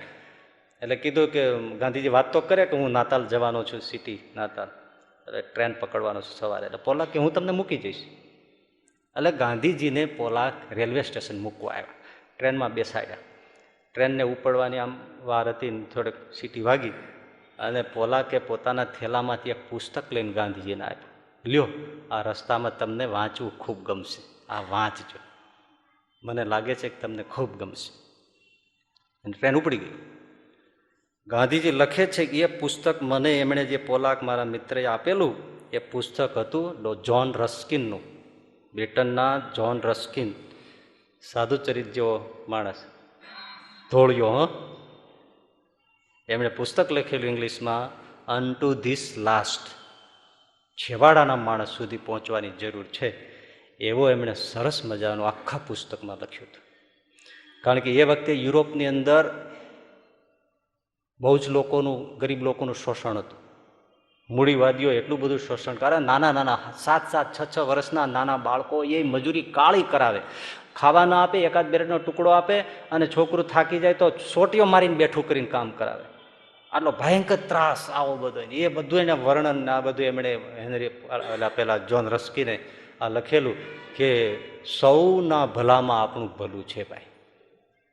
અને છેવાડાના માણસને સુખી ન કરો ત્યાં સુધી તમે ક્યારેય સુખી નથી થઈ શકતા. અમુક લોકો સુખી થાય અને નીચલા કેટલાય માણસો છે એ સુખી ન થાય તો ત્યાંથી જ બદીઓ આવવાની, એ ચોરી કરવાના, લૂંટ કરવાના, હિંસા કરવાના, ઘણું બધું થવાનું છે ને. આ અત્યારે જે ઇજિપ્તમાં બધી ફાટી નીકળ્યું છે, ન કરે નારાયણ અહીંયા દાવાનળ ફાટી નીકળે, બધું એવું જ છે આ બધું. કારણ કે શું જળોની જેમ પણ એમાંથી જ પછી જોન રસ્કિનના પુસ્તકમાંથી જ પછી જતા લેબર પાર્ટી બ્રિટનમાં પેદા થઈ અને પાર્લામેન્ટમાં બેઠી. અને ત્યારે એને સભ્યોને પૂછવામાં આવ્યું કે તમે પાર્ટી સ્થાપવાનો વિચાર ક્યાંથી આવ્યો? તો કે જોન રસ્કિનના પુસ્તકમાંથી. આજે પણ છે લેબર પાર્ટી. એક પુસ્તક શું કરી શકે છે? પણ ગાંધીજી લખે છે કે એ અનટુ ધીસ લાસ્ટ મેં એનું ગુજરાતી નામ સર્વોદય રાખ્યું. બધાનો ઉદય થવો જોઈએ, અભ્યુદય થવો જોઈએ, બધા માણસો સુખી થવા જોઈએ. અમુક જ શું કામે મૂડીવાદીઓ. હમણાં મેં એવું વાંચ્યું હતું કે અમેરિકાવાળા અમુક લોકો વિચારે છે કે આપણામાં આર્થિક મંદી આવીને અમેરિકા ભાંગવા માંડ્યું એનું કારણ એટલું જ છે કે અમુક લોકો પાસે સંપત્તિ એકઠી થઈ ગઈ. એ બધા પાસે જ થોડી ડિસ્ટ્રીબ્યુટ થાય ને તો આવી પરિસ્થિતિ ન આવે. ભારતની અંદર હજી એટલું બધું નથી, બધા લોકો પાસે પૈસો ખેંચાઈ ગયો હોય. ઘણા લોકો એવા છે કે જેની પાસે વહેંચાયેલો પૈસો છે, તો ભારત ભાંગી ન પડ્યું. આ સમજવા જેવો વિચાર છે, પણ છતાંય આપણે ઘણું સમજવા જેવું છે. તો ગાંધીજી લખે છે કે આ પુસ્તક મેં વાંચ્યું, એમાં જે એમણે બધાના હિતની, ગરીબોના અને સાદું જીવન, શ્રમમય જીવન, આ બધાની જે વાતો કરી, એક બેઠકે ગાંધીજી કે મેં ડરબન આવ્યું ત્યાં સુધી પુસ્તકનું છોડી ન શક્યો. વાંચી ગયો, સાંજ પડી ગઈ, પણ આખી રાત હું સૂઈ ન શક્યો અને ખોવાઈ ગયો કે કરવા જેવું આ જ કામ છે. મારી અંદર જે પડ્યું હતું ને એ જોન રસ્કિને બહાર કાઢ્યું છે. એ જ રાતે નિર્ણય કરી લીધો અને આફ્રિકામાં એમણે ફિનિક્સ આશ્રમની સ્થાપના કરી અને ત્યાંથી શ્રમમય, ખેતીમય એ બધા જીવન, સાદા બધા જીવન, એ બધા જ એમને મૂલ્યો સ્થાપ્યા. આને શું કહેવાય? પુસ્તક વાંચ્યું કહેવાય. આપણે ઘણા એ પાઠ કરી નાખીએ પણ એ શું થાય? એક જ વખતમાં આખું કેટલું આમૂલ પરિવર્તન થઈ ગયું. અને કેટલું વિશ્વમાં તમે જુઓ, ગાંધીજી એ પુસ્તકને પોતાના રસ્કિનને ગુરુ માનવા માંડ્યા કે જોન રસ્કિન મારો ગુરુ છે, કે મને આમૂલ બદલી નાખ્યો. એ વાંચ્યું કેવી રીતે છે? તમે વિચાર તો કરો. પ્રવીણ પીઠડિયા અને ચતુર બાબરિયા, આપણે અમેરિકામાં આપણા ભૂતપૂર્વ વિદ્યાર્થી, એમણે ખાલી શિક્ષાપત્રી લેટિન અમેરિકામાં બગીચામાં બેઠા હતા અને વાંચતા હતા. ત્યાં ડૉક્ટરનું ભણવા ગયા હતા અને એમાં પેલી સેક્રેટરી યુનોના મેરિયા બોબડીલા ત્યાંથી નીકળ્યા ને આમના કપાળમાં રિલિજિયસ બધું જોયું એટલે પૂછ્યું ઇંગ્લિશમાં શું છે ને આ છે. પછી થોડી વાત કરી એટલે ગ્રંથ શિક્ષાપત્રી આપી કે આ અમે રૂલ્સ ફોલો કરીએ છીએ. અને 14 ભાષા જાણનારી બાઈ યુનોમાં સેક્રેટરી, એ શિક્ષાપત્રી જઈને ઘરે જઈને જ એમણે વાંચીને તો ડૂબી ગઈ ભાઈ કે મને આવું વિશ્વમાં આટલું ટોકું ઇન શોર્ટ આવું કહેનાર આજ સુધીમાં મને કોઈ ધર્મગ્રંથ નથી મળ્યો. બાઇબલ કે કશું આની આગળ કાંઈ ન આવે, આટલું સીધું ચટ. આખી શિક્ષાપત્રી વાંચી, એટલી વિચારમાં ડૂબી ગઈ કે એ જ રાતે એને સ્વપ્નમાં ભગવાન સહજાનંદ સ્વામી 3 છોગલાવાળી પાગ બાંધીને દર્શન થયા. ઐતિહાસિક ઘટના છે. પછી તરત જ સવારે એમણે ચતુરભાઈ બાબરિયાને મળવાની વાત કરી, કે મળ્યાને વાત કરી કે તમારા ભગવાન આવા છે, મને રાત્રે આવું દેખાયું તો કે હા તમે કયા એવી જ પાક બાંધે છે, એવા જ છોગલા મૂકે છે, કે આ મને દર્શન થયા અને મારે એમના ફોલોઅર થવું છે, મારે હવે એ સ્વામિનારાયણ રિલિજિયસ સ્વીકારવો છે, તમારા સાધુનો આ બધી વાત કરી. અને છેવટે એ લોકો અહીંયા આવ્યા ઇન્ડિયા, અને સ્વામીએ શાસ્ત્રીજી મહારાજે પછી એમને ઉપવાસ કરાવ્યા, શરીર શુદ્ધિ થઈ, પછી એમને કંઠીઓ મોકલાવી, પ્રસાદીની કરાવી અને એ સત્સંગીઓ થયા અને નામ બદલી નાખ્યું, નામ પાડ્યું મા સરસ્વતી. અને કેટલાય લોકોને સત્સંગી થયા. પછી તો સંતોને શાસ્ત્રી મહારાજને પણ ત્યાં તેડાવ્યા. પછી ઘણા પરિવારો સત્સંગી થયા. એ લેટિન અમેરિકામાં સરસ મંદિર બનાવ્યું છે અને સ્વામિનારાયણ ભગવાનની મૂર્તિ પધરાવી છે, ત્યાં સંતો જાય આવે છે. અને કેટલાય પરિવારો નામ બદલી અને સ્વામિનારાયણનું ભજન કરે છે. એકાદશીનો થાળ બનાવે, તમે જોઈ રહ્યો. આ હું એકવાર લેટિન અમેરિકા જઈ આવ્યો છું, નજરે જોયું છે, એટલે તમને કહું છું. ઓહો, એરપોર્ટ ઉપર લેવા આવ્યા ને ઢોલકા બાંધી જે નાચે એના લેખામાં બોલે સ્વામિનારાયણ સ્વામિનારાયણ સ્વામિનારાયણ સ્વામિનારાયણ. એ તો પોપ સંગીત જેવું જ આવે ને. અને થાળ પછી બનાવે ને ઠાકોરજી સહજાનંદ સ્વામીની મૂર્તિ આગળ થાળ મૂકીને ઢોલકું વગાડે થાળ જય મોથલ જીવન જંવારી બેસો બાજો થયા મેલા ઢલી.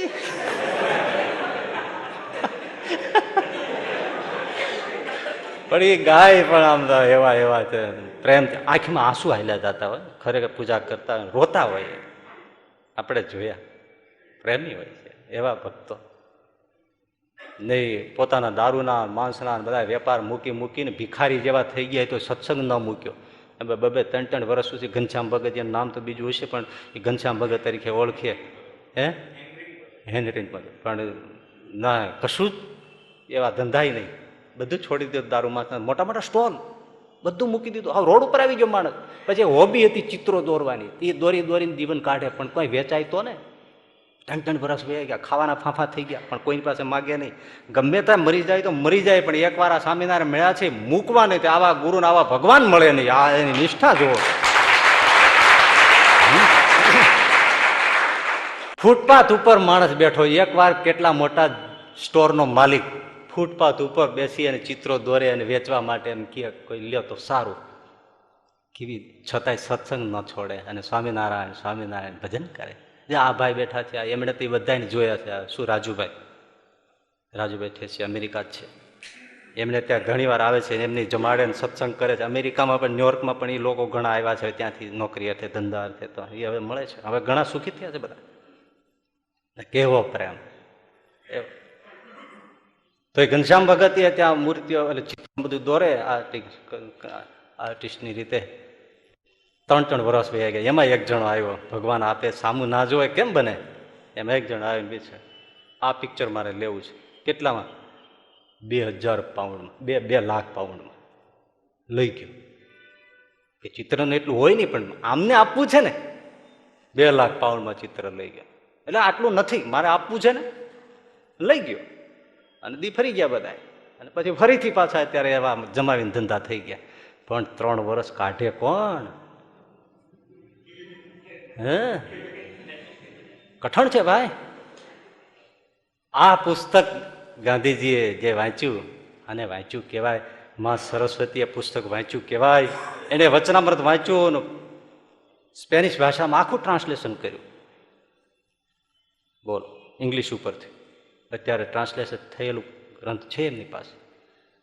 કેટલાયને કામ આવે કે આ વાણી ક્યાંથી. અને વચ્ચે માંદા થઈ ગયા હતા તો અહીંયા ફોન કર્યો હતો સંતોને, જોગી સ્વામીને ખબર આપો કે મને એવું લાગે છે શરીર બીમાર થઈ ગયું છે તો મને મહારાજ તેડી જશે. પણ સંતોને કહો મહારાજને પ્રાર્થના કરે, મારે વચનામૃતનું કામ બાકી છે, મને હમણાં તેડી ન જાય. જોગી સ્વામીને કેવડાવ્યું કે ના, નહીં તેડી જાય. અને ખરેખર વચનામૃતનું કામ પૂરું થયું. અને પછી એને ફોન કર્યો કે આઈ એમ રેડી, મારું કામ પૂરું થઈ ગયું છે, હવે હું રેડી છું, હવે શ્રીજી મહારાજને કહો મને તેડી જાય. 3 દિવસ પછી થોડો તાવ આવ્યો અને બાય ચોથે દિવસે જતા રહ્યા. બોલો સહજાનંદ સ્વામી મહારાજની જય. એમ દીકરીને દીકરો હતો ઘનશ્યામ લક્ષ્મણ, એને ઉઠાડ્યો, એનું નામ લક્ષ્મણ ભગત. એને ઉઠાડ્યા, જો મહારાજ આવ્યા છે અને સ્વામિનારાયણ ભગવાન પધાર્યા છે, લ્યો હું જાઉં છું, સત્સંગ રાખજો એમ કહીને માજી વી ગયા. એ જે ઘરમાં દેહ મૂક્યો ત્યાં હું જઈ આવ્યો છું. આ બધી ઓથેન્ટિક વાત તમને કરું છું. આવી વાત. આને શિક્ષાપત્રી વાંચી કહેવાય. અન્ટુ ધીસ લાસ્ટ ગાંધીજીએ વાંચ્યું કહેવાય. હા, એના ઉપર આખો ભારત આઝાદ થાય. સમજાય છે ને વાત? અને ગાંધીજી એમ કહેતા કે મારે 125 વર્ષ સુધી જીવવું છે, 125 વર્ષ જીવી અને મારે આ દેશની સેવા કરવી છે. અને આ સેવામાં જ મારું આધ્યાત્મિક છે ને એમાં જ મારું કલ્યાણ છે, મારો મોક્ષ એમાં જ છે. 125 વર્ષ જીવવું છે. પણ આઝાદી મળી, થોડો વખત થયો અને ગાંધીજીએ પ્રાર્થના સભામાં કીધું કે મારે દુઃખ સાથે કહેવું જોઈએ કે મારે 125 વર્ષ જીવવું હતું પણ હવે મારે જીવવાની ઈચ્છા નથી. કેમ? કે હવે કોઈ મારું સાંભળતું નથી. આ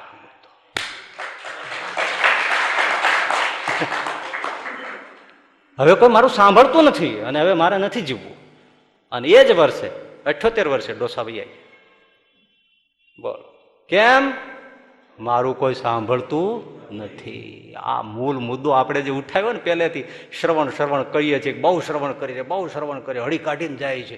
આ ગાંધીજી કહે, મહાભારતમાં વ્યાસજી કહે, અમારું કોઈ સાંભળતું નથી. અને ખરેખર ગાંધીજીનું સાંભળ્યું હોત અને સાંભળતા હોત, આજે એના નામે સેમિનાર થાય, બીજી ઓક્ટોબરે બધું ઘણું બધું થાય, નિર્વાણ તિથિ દીથી ઘણું બધું થાય. હે છાપામાં લેખ આવે ગાંધીજી વિશે, લખે. લેખકો કેવા લખતા, આપણે રૂવાડો ઉભા થાય. એ પછી દારૂ પીને તો લેખ લખે. આ હું જાણું છું એટલે તમને કહું છું. આપણને એમ થાય કે આ શું આ મૂલ્યોની વાતો કરે છે. અને એ ગાંધીજીનું વાત સાચી છે, મારું કોઈ સાંભળતું નથી. અને જો સાંભળ્યું હોય તો આ દેશની આ દશા હોય. જુઓ તો ખરા કેટલી હાલત છે. આહા, માજા મૂકી છે એટલો મળો ભ્રષ્ટાચાર. અને કોઈને જરાય પણ શરમ નહીં. ગમે એવા કૌભાંડ થાય, ગમે એવા કઈ આપણને છાપામાં વાંચીને શરમ આવે એવા કૃત્યો રાજકારણીઓ આ બધા કરે, છતાં એ દાંત કાઢતા કાઢતા ફોટોમાં પોજ આપે. બોલો, સાવ નાક જ વ્યા ગયા. હા, બહુ પડતી છે હાલત રાજકારણીઓની તો બહુ ગજબ. હવે આ એક પદ્ધતિ છે, એટલે ચૂંટીને સરકાર કરવી પડે. બાકી સૌને ખબર છે કે આ કોઈ સેવા કરવા આવતા નથી.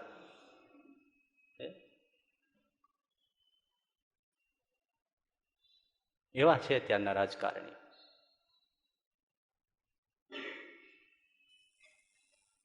બા રસોડામાં હતી અને એની એક દીકરી હતી, બીજું કોઈ હતું નહીં. માં ને દીકરી બે હતા. તો માં રસોડામાં હતી, દીકરીને જોઈ ન શકે, દીકરી ગાય દોતી હતી. પછી દીકરી કોઈને યારે વાત મંડી કરવા, એટલે માએ ત્યાંથી રસોડામાં રોટલા ઘડતા ઘડતા કીધું, દીકરી તું કોઈ અજાણ્યારે વાત, દીકરીને ચિંતા તો ને દીકરી જુવાન છે તો, તું અજાણ્યારે વાત કરે છે, વાત મૂકી દે, તું અહીં રસોડામાં મારી પાસે આવી આવ, ગાય દોવાની પડતી મૂકી દે, પણ તારે નથી કોઈની યારે વાત કરવી, તું અહીં મારી પાસે રસોડામાં આવી જા, અજાણ્યારે વાત કરીમાં.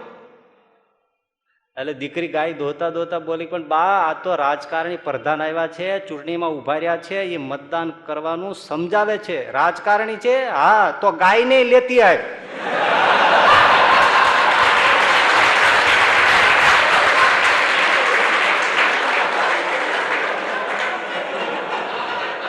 આવા છે. બોલો,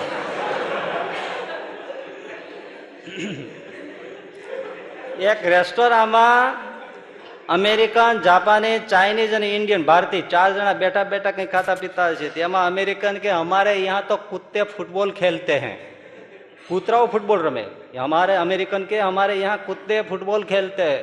जापानीज के हमारे यहाँ मछलियाँ डांस करती है, मछलियों नृत्य करे. अच्छा, तो चाइनीज वालों के हमारे यहाँ तो हाथी साइकिल चलाते हैं, तो भारतीय के हमारे यहाँ गद्दे सरकार चलाते हैं.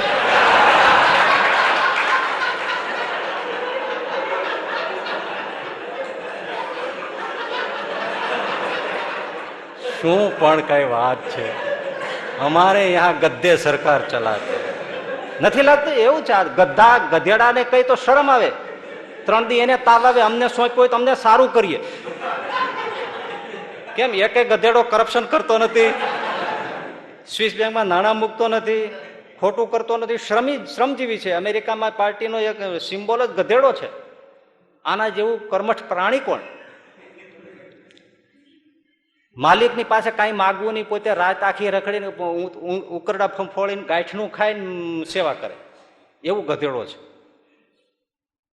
એટલે આપણે ગધેડાના નામે રાજકારણી કહીએ તો ગધેડાને ખોટું લાગે. આવી દશા થઈ ગઈ છે. કેમ થઈ ગઈ છે? ગાંધીજીનું કોઈ સાંભળતું નથી. સેમિનાર થાય, પ્રવચનો થાય, બધું થાય, પણ ગાંધીજીને સાંભળે, પણ ગાંધીજીનું કોઈ સાંભળતું નથી. એટલે જો ભાઈ આજનો કોઈ મહારોગ હોય ને તો એક જ છે. કયો? કોઈ કોઈને સાંભળતું જ નથી. મા બાપનું દીકરો સાંભળતું નથી. સાંભળે છે? જો ઘરે ઘરે તકલીફ છે, બહુ મજાની વાત કહું. મહારોગ છે, કોઈ કોઈનું સાંભળતું જ નથી.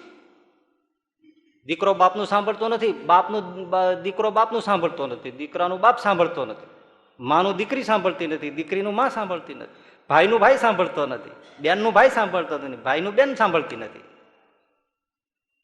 હસબન્ડનો પતિનું પત્ની સાંભળતી નથી, પત્નીનો પતિ સાંભળતો નથી. કોઈ કોઈનું સાંભળતું જ નથી. ગુરુનું શિષ્ય સાંભળતા નથી અને શિષ્યનું ગુરુ સાંભળતો નથી. કોઈ કોઈનું કોઈ સાંભળતું જ નથી. મહારોગ છે. જો સાંભળતા હોય તો આવી દશા ન હોય. સાંભળતા નથી. અરે એ તો જવા દો, કોઈ કોઈનું નથી સાંભળતો. તાજુબીની વાત કે માણસ પોતે પોતાને પણ નથી સાંભળતો. હરિરામ જપો, રામ જપો, પોતે પોતાને નથી સાંભળતો.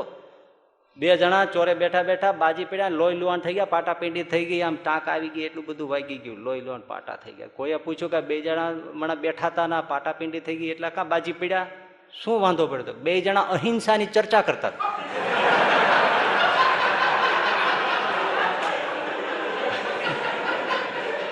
બોલો, અહિંસાની ચર્ચા કરતા હતા, એમાં બાજી પીડ્યા, હિંસા પર ઉતરી ગયા. પોતે પોતાને સાંભળ્યો?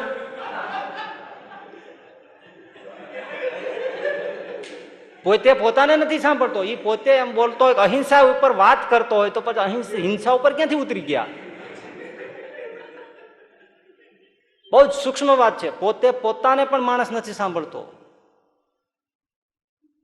જંગલમાં વૃક્ષો કપાતા હતા એટલે કોઈએ પૂછ્યું કે ભાઈ આ તમે શું કરવા બધા ઝાડવા મોંઘા મોલા કાપી નાખો છો, માંડ માંડ ઉછેરી મોટા કરે? તો કે વન મંત્રી આવે છે.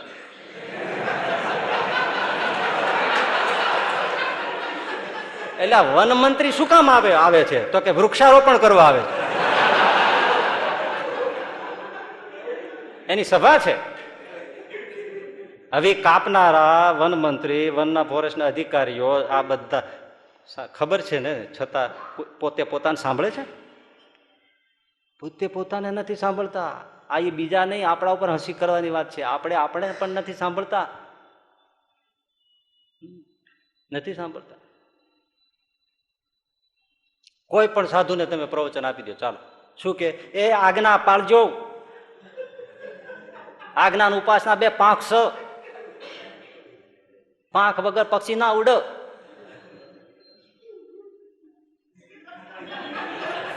અને આજ્ઞા નહીં પાળો, ધર્મ નહીં પાળો, સત્સંગ સરખો નહીં રાખો તો ભગવાનના ધામમાં ચઈના જશો.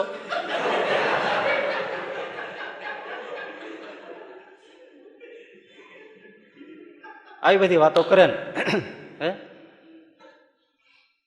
પણ પોતાની પાસે કઈ હોય? અરે અમે એક શિક્ષકે વાત કરતા હતા, એની સ્કૂલમાં એક કંઈક ફંક્શન હશે, તો એક ભાઈને પ્રવચન માટે લઈ આવ્યા કે આ વિદ્યાર્થીઓને થોડી સંસ્કારની વાતો કરે. સાવ બનેલી વાતો. તો ઓલા ભાઈ સંસ્કારની વાતો કરતા કરતા નિર્વ્યસની પણ તો આવે જ, એટલે વ્યસન નહીં રાખવાની એવું છોકરાઓને ખૂબ સરસ સરસ બધી વાતો કરી. હા, આવી બધી બહુ સરસ વાતો કરી. વ્યસન છે એ તો સાપ કહેવાય, એ ગમે ત્યારે ડંખ મારી લે, માટે સાપને તો પળાય નહીં. બુરો પેપ પંપાલ હે. આ બધું જેટલું જેટલું બુરું હોય એ બધું ખરાબ હોય એ બધું બતાવ્યું એમણે કે આ બધું બહુ ખરાબ ચીજ છે, વ્યસન હોય જ નહીં. વ્યસન ઉપર ને બધું બહુ સરસ પ્રવચન કર્યું. પ્રવચન પૂરું કર્યું, તાળીઓના ગડગડાટથી હોલ ગાજી ઉઠ્યો. અને એ વક્તા હતા, એ ઉપર તો બધા શિક્ષકો બેઠા હોય, એ બેઠા, ઉનાળાની સિઝન, રૂમાલ કાઢીને મુખ ઉપર પરસેવો લૂછવા ગયા, એના ખિસ્સામાંથી પાન પડી ગયો, ખરી પડી, ગુટકાની પડી ગયો, ખરી પડી. હવે લેવામાં વાંકો વળવામાં થીજી ગયો. એ શિક્ષકો બેઠા હતા, એ હજળ થઈ ગયા, સારું કરવું શું આમાં? લઈને દેવી, શું કરવું? ઘડીક તો સાવ બધા કામ થઈ ગયા. બોલો તો કાપો તો લોહી ન નીકળે એવો થઈ ગયો. વ્યસન છોડો, એના ઉપર વાતો કરી અને એના ખિસ્સામાંથી ગુટકાની પડી ગયો, ખરી પડી. સાવ બનેલી વાતો. પણ છતાંય પછી ઓલા બિચારા આમ લઈ લીધું, પણ કોઈ કાંઈ બોલ્યું, આખું મૌન, એમનો વિદાય આમ કરીને બી ગયા. પોતે પોતાને સાંભળે છે? અરે આમાંથી કોઈ બોલતા હોય એવા બધા હરિભક્તને બેસાડી દો આગળ, હું નીકળી જાઉં અને એને માઇક આપો, હાલો. શું વાતો કરે, તમારે તોડી નાખે એવી વાતો કરે. આપણને એમ થાય કે આ દયા કરીને સાંભળે છો. બાકી આ તો જ્ઞાની જ છે. અને વાતે સાચી એવા જ લાગે તમારે, પણ પોતે પોતાને સાંભળે નહીં. અરે એક રાજકારણીએ હમણાં એક પુસ્તક લખ્યું પર્યાવરણ વિશે, પર્યાવરણની જાળવણી વિશે. સરસ. પર્યાવરણ એટલે જમીનની જાળવણી, હવાની જાળવણી, પાણીની જાળવણી, આબોહવાની જાળવણી. આમ રાખવી, પર્યાવરણ શુદ્ધ હશે તો આપણું જીવન સુખી રહેશે, તો જ અનાજ મળશે, ખોરાક મળશે, જળ મળશે, જળ સંપત્તિ, જમીન સંપત્તિ, પોલ્યુશન ન હોય તો હવાની શુદ્ધિ, જીવન.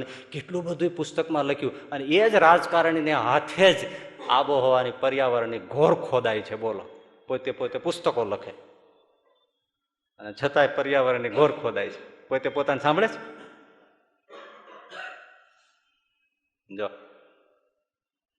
માટે સાંભળવું, લિસનિંગ ઇઝ એન આર્ટ.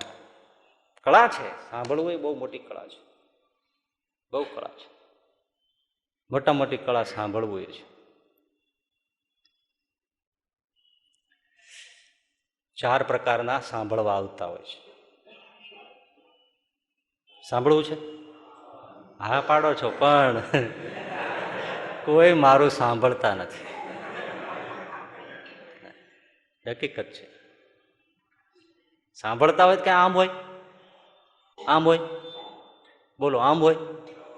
આપણે ઘણી વાર આ 2 ટૂંક આપણે વાત કરીએ, ભાઈ આપણે વાત કરીએ, ભાઈ જન આ ફલાણી જગ્યાએ પ્રસંગ છે, અહીં સેવા છે, અહીં આવી જજો, આટલા રોકાઈજો, આટલું કરજો, અહીંયા ધૂન છે, અહીં ફલાણું છે, આવે બોલો.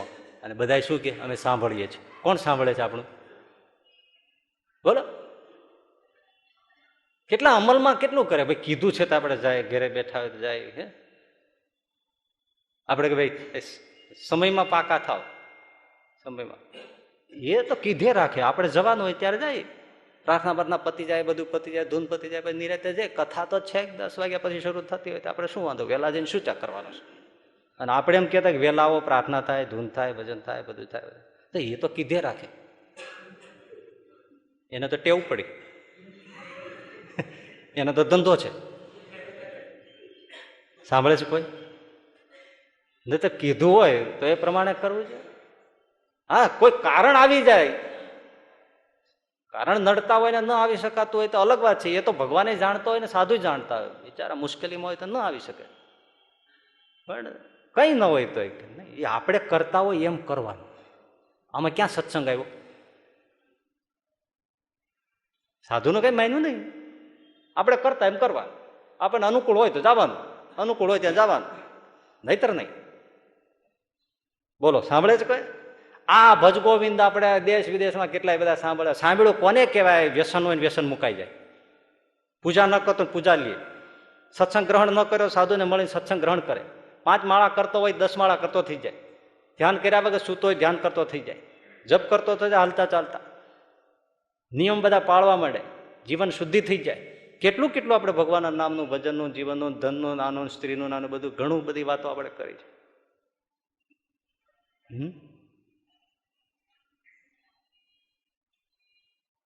આ જો ફ્રેન્કલી વાત કહો, ઘણા વર્ષ થઈ ગયા, ઘણા વર્ષ થઈ ગયા, ઘણા તે ઘણા એટલે ઘણા વર્ષ થઈ ગયા. મારી પાસે એક હરિભગત આવ્યા, સ્વામી. ત્યારે હું હાલ નાનો. સ્વામી, મારા જે જન્મદિવસ છે, મને કંઈક નિયમ આપો ને. મેં કીધું ભાઈ તમને હવે અમે નાના શું અમારે નિયમ આપો? તો ના સાધુ દે ને એ પડે. મેં કીધું તમે આમ તો નિયમ પાળતા જશો ને? એટલે મને કે હા, હું વચનામૃત તો રોજ વાંચું જ છું. એ કે બહુ સારું. બીજી વાત કરી, ત્રીજી વાત કરી. મેં કીધું સારું. પછી એને કાંઈ એકાદું આપણે તો ત્યારે મને લાગે મેં વંદુ સહજાનંદ નથી કરતા, કરજો. સારું સારું સારું બરાબર. એ વયા ગયા ને પછી મને વિચાર થયો. મેં કીધું એ હરિભગતે એમ કીધું કે હું વચનામૃત તો રોજ વાંચું છું.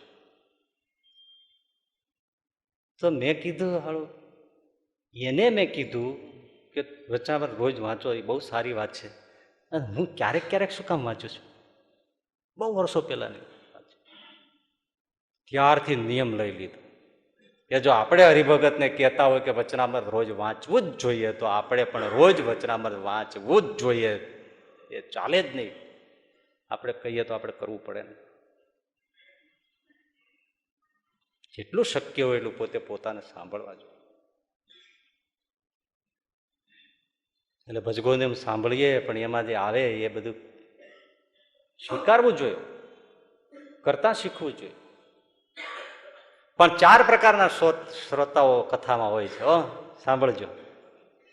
શબ્દ શું છે? શ્રોતા. શું છે? એને 4 રીતે ઉચ્ચાર થાય છે અને એમાં 4 પ્રકારના શ્રોતા છે. બહુ મજાની વાત. હા, પહેલો પ્રકાર શ્રોતા ઉપર ચાલે છે. શેના ઉપર? એને 4 પ્રકારે બોલાય છે અને એમાં 4 પ્રકારના શ્રોતા હોય છે. તળપદી ભાષાની રીતે એના અપભ્રંશ મહાશાણા ચરોતરિયાન બધું જુદું જુદું બોલતા હોય ને, એમાં જુદું જુદું જુદું જુદું છે. જો પહેલો શ્રોતા કોણ? શ્રોતા. કથામાં જાય, સુવા જ જાણે આવે. શ્રોતા સુતેલો જ, જયારે જોવો ત્યારે કથામાં જીત આપણે મંગળાચરણ કર્યું હોય ને ત્યાં આપણને થાય, પણ આને તો બ્રહ્મરસ વરસે છે શું? હજી તો આપણે મંગળાચરણ સદા હો જે કહીએ એમાં હા પાડે.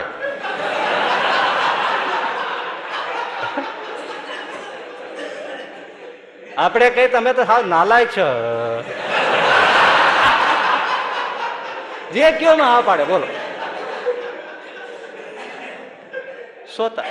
એક ગામમાં મહાત્માજી આવેલા ને, એમાં એક જણો એક ગામમાં હતો ને, કોઈની કથામાં જાય ને, આડોશી પાડોશી એમણે કીધું મહાત્માજી બહુ સારા આવે છે ને, સાંભળી લીધા જેવા છે, જિંદગીમાં કંઈ સાંભળ્યું ને, તમે આવો. તે પરાણે લઈ ગયા ને, આમ ગામડાના ગામમાં હોય તો ત્યાં તો ઓસરીમાં બધું બેસાડીને કરતા હોય, તો મહાત્માજી બેઠા છે, બધા લોકો બેઠા છે, આને કઈ રસ નહીં, પરાણે લઈને બેસાડી તો કોઈ દી કઈ ગયેલો નહીં, પરાણે આવવું પડેલું. રાતનો સમય, નિરાતે થાકેલો, ખૂબ કામ કરેલું, જમેલો પણ ખૂબ, અને કોઈ દિવસ ટેવ નહીં, થાંભલીને ટેકો લઈને બેઠો ઓસરીને કોરે. અકડેઠ માનવમેદની હતી, બેઠાની સાથે તેને ગોલું પાકી ગયું.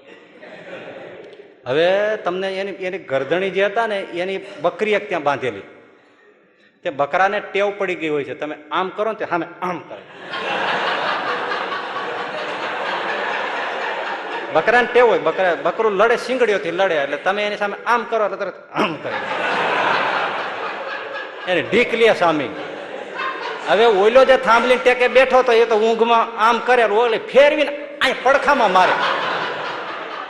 ઓસરીને કુંવર ઉપર બેઠેલો, ઊંઘમાં અને સેજ આમ થાય, બકરીને એમ થાય મારી આમી ઢીક લે છે, એટલે બકરી ફેરવીને એને ઢીક અહીં મારે, અહીં પડખામાં શીંગડા આવે, એટલે વળી પાછો જાગી જાય. પણ એટલો બધો થાકેલો ને, એટલું બધું જમેલો ને, એટલી બધી ટેવ વગરની વાત આવી ગયેલી, તો એને ઊંઘ ઉડે નહીં, થોડું આમ કરીને પાછો હોઈ જાય, પાછી આમ કરે, બકરી ફેરવીને મારે, પડખામાં શીંગડી મારે. 1.5 કલાક આવો પ્રોગ્રામ આવ્યો. અને પછી મહાત્માએ કથા પૂરી કરીને પછી બધા શ્રીપતિ કરીને બધે ઉઠીને હાલતા થઈ ગયા. એટલે રસ્તામાં પછી આને ઉઠાડીને લેતા ગયા, હાલતા ગયા. એટલે પાડોશી તો એમણે કીધું ને, જોયું ને, મહાત્મા એક એક વેણ પણ રુદિયામાં લાગે હો. ઓલો કે મને તો બધા પડખામાં વાગ્યા.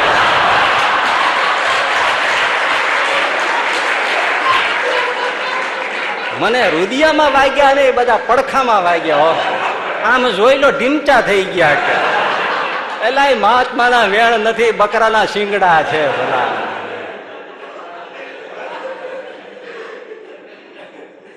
સોતા સુતા જ હોય, તમારે ઉઠાડવાના પૈસા દો તોય ના ઉઠે. પણ ચાલો, કદાચ કોઈ ન સુવે, યાદ રાખજો, બહુ મજાની વાત છે આ, છેલ્લે છેલ્લે અર્ક છે. હા, કદાચ ન સુવે, આમાં ઊંઘમાં નિદ્રાથી ન સુવે, પણ સૂતેલા હોય. સૂતેલા મતલબ શું? શું કીધું હોય કાંઈ સમજે કાંઈ, સુષુપ્ત દશા, જડ જેવી, પથ્થર જેવી. હા, કીધું હોય કાંઈ સમજે કાંઈ. હા, એવું જ કરે.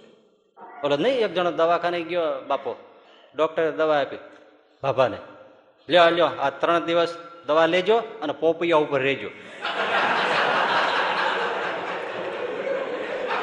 હવે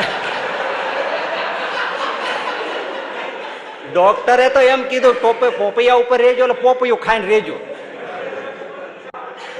બાપા ગયા ઘરે જ ના આવ્યા, છોકરા ગોતવા નીકળ્યા, કોકની વાડીએ પોપૈયા ઉપરથી 3જે દિવસે ચડ્યો.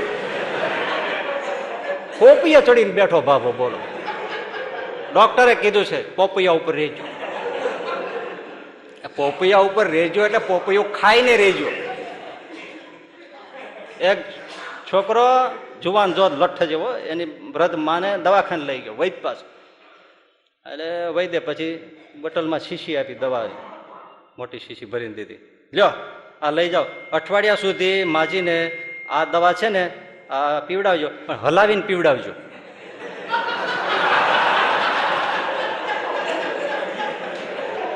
હવે દવા હલાવવાનો, શેક વેલ બિફોર યુઝ એવું લખ્યું હોય. દવા પીવો એ પેલા એને ખૂબ હલાવજો, તળિયે બેસી ન જાય. હવે આણે એવું સાંભળ્યું અને એવું સમજ્યું કે 3 ટાઈમ લઠ જેવો માણસ ડોશીને હલાવે, રાયડું નાખે. અરે પણ દાદા મને હું કરમાં ને આવું કરે છે, હવે મારા રોયા હું તો ગોડી થઈ. અરે પણ વૈદ બાપાએ કીધું છે, પણ કઈ આવું કે નહીં કીધું હોય તે 4 દીમાં મારી નાખી,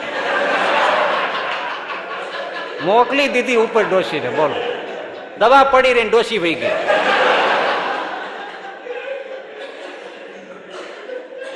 બુદ્ધિના લઠ એમ.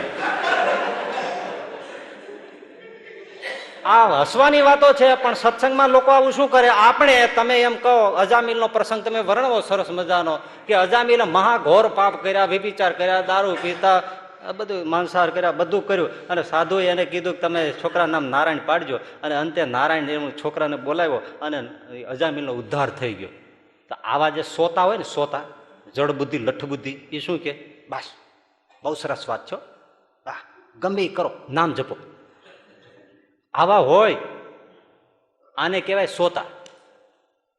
શું આવ્યું? નામનો બહુ મહિમા છે, ગમે એ કરો, લસણ ડુંગળી ખાઓ, બધું ખાઓ, દારૂ પીઓ, બધું બરોબર, બધું. પણ નામ લ્યો ભગવાન, બસ નામમાં તાકાત છે, પાપ બાળીને ભસ્મ કરી નાખે. એક જણા નજરે જોયો, માકડ મારતો જાય ને સામે સામે કરતો જાય. એટલે કેમ તો શું મોક્ષ થાય ને, સત્સંગમાં જન્મ ધરે. અરે આ તો ગજબ ફિલોસોફી છે. આ સોતા કેવા? જડ બુદ્ધિ, જડતા. કથામાં બેઠા હોય પણ એ સોતા કહેવાય, સુષુપ્તા. હાવ જડ બુદ્ધિ, લઠ બુદ્ધિ. ભગવાન બુદ્ધે પ્રવચન કર્યું રાતના સમયે, પછી એમ બોલ્યા, જોજો મજાની વાત.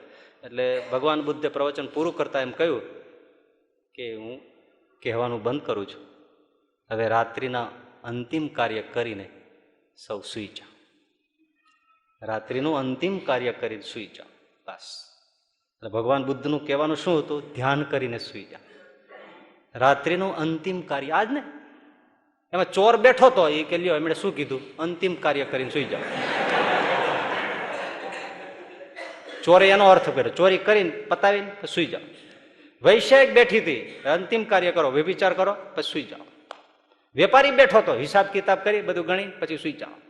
પણ જે સાધુઓ હતા, ભગવત ભક્તો હતા, સાધકો હતા, ધ્યાન કરીને સૂઈ જાઓ. સોતા આ બધા લઠ બુદ્ધિ, જડ બુદ્ધિ. એટલે આપણે કહ્યું છે, સાંભળો છો ના? સૌનો અર્થ ઇન્ટરપ્રિટેશન રાખીને સાંભળતા હોય. આમાં હું જે સેન્સથી કહું છું એ સેન્સથી બધા સમજતા છે, એ માનતા નહીં હો તમે. એવું આમાંથી ઘણા તો તમે એની જો વાત સાંભળો ને તો તમને 3 દી તાવ આવી જાય એવું સમજ્યા હોય કે સ્વામીએ શું કીધું. હા સ્વામી આમ કીધું, એવું આપણે કીધું જ ના હોય, એવો અર્થ પકડીને બેઠા હોય. એ સોતા છે, ભલે જાગતા હોય, પણ જડ બુદ્ધિ છે. બીજા છે છોતા. છોતા શેરડીના, બધું ચૂસી ચૂસીને કેવો છોતો થઈ ગયો, કીડીયું અડે નહીં, એવો કોઈ રસ નહીં તને. હા, આ જ્ઞાન સત્ર થાય ને ત્યારે એવા આવે છે નમૂના. એ બેઠા હોય, મારે બોલવાનું થાય, હું જોઈ લઉં એ આવ્યા છે. હા, પછી એ બાજુ હું મોઢું જ ન કરું. તમે ભક્તિની વાત કરો, જ્ઞાનની વાત કરો, હાસ્યની વાત કરો, શૂરવીરતાની વાત કરો, સમજણની વાત કરો, ગમે તે વાત કરો, કશું જ અસર નહીં.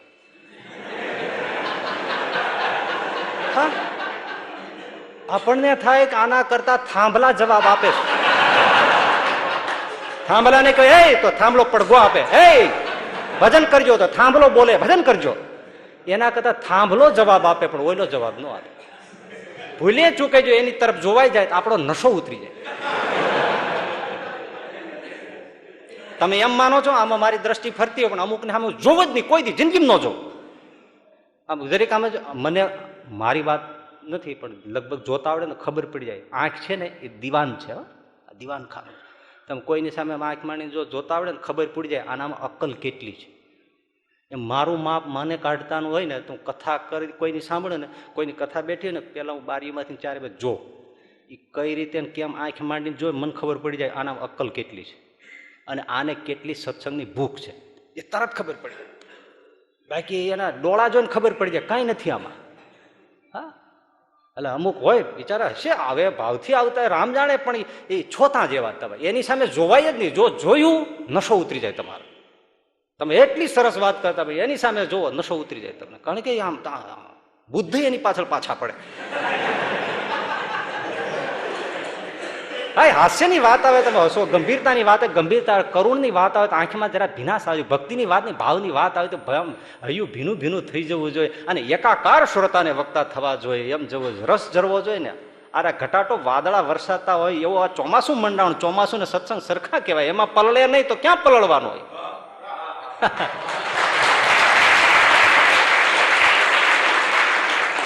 એટલે અમુક લોકો છોતા જેવા સૌ બસ આપણને એમ થાય રોજ મરણના કાગળ આવતા રોજ બસ. ત્રીજો પ્રકાર છે સરોતા. સોતા, છોતા અને સરોતા. સરોતાનો અર્થ થાય છે સુડી. સુડી સુડી સુડી કાપે ને એ કથામાં બેસે પણ કાપે જ કાપે જ. તમારે આપણે અમુક લોકોને ઓળખી છે એ આયોજન કરે, બધા સાધુને બોલાવે, બધાની પાસે પ્રવચન કરાવે, એ જાય પછી બધાની ટીકા કરે.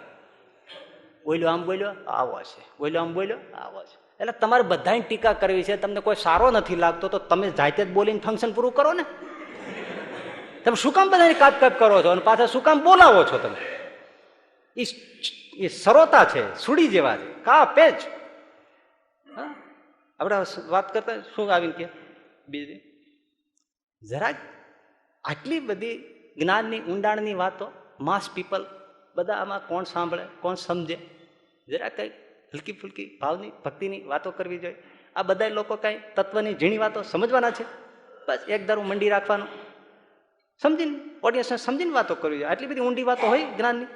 સારું, પછી જો તમે ભાવની ભક્તિની ચરિત્રની વાત કરો, ચરિત્ર અહીંથી આવી ગયા, અહીંથી આવી ગયા, આ કંસને માર્યો, ઓલાને માર્યો, કુલિયાવડ પાડ્યો, હાથીને માર્યો, આ ગામથી પેલા ગામ ગયા, ફલાણા ગામ ગયો, એ જ કરવાનું. અરે કાંઈક એની અંદર મર્મ હોય એવી વાતો કરવી જોઈએ, સમજણની વાતો કરવી જોઈએ.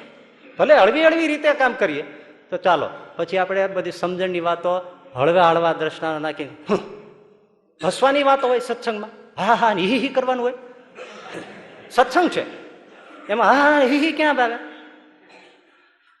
ક્યાં ઓછા પુરાણોના એવા દ્રષ્ટાંતો, શાસ્ત્રોના દ્રષ્ટાંતો છે તે એ ન આપણે લેવાય. આપણે શું કામ બીજા કઈ એમાં હા હા હી થાય એવું લેવું જોઈએ? એટલે આપણે બીજા પુરાણોના એવા બધા દ્રષ્ટાંતો લઈને આપણે વાત કરી તો શું કે સર્વોપરીની આપણે માણસો છીએ, આપણે સર્વોપરીને માનનાર. આપણે આપણા ગ્રંથો સિવાય બીજી વાતો શું કામ કરવી જોઈએ છે? આને શ્યાંગડું પૂછડું કાંઈ ન મળે.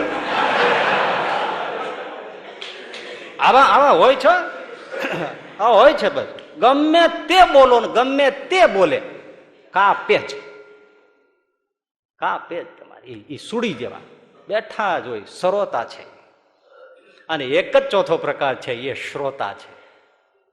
એ શ્રોતા છે. મોર કો ધ્યાન લગ્યો ઘન ઘોર સે ડોર સે ધ્યાન લગ્યો નટકી દીપક ધ્યાન પતંગ લગ્યો પનિહારી કો ધ્યાન લગ્યો મટકી. જળુંબી જાય તમારા આમ જેમ ઘનઘોર વાદળા છાયો અને મોરલો ટહુકા મંડે કરવા. દોર ઉપર નટ ચાલતો હોય તો એને એમ દોરડા ઉપર નજર લાગી ગઈ, આડોળું ક્યાંય જોવે નહીં. પનિહારી માથે પાણીનો ઘડો લેતો હોય તેના ઘડા ઉપર આમ નજર એક તાર થઈ જાય. કુવામાં પાણી ભરતી હોય, બેડું માથે લઈને જતી હોય તો એમ દીપક જલાવો તો પતંગિયાનું ધ્યાન એના તરફ આમ એક ટસ થઈ જાય.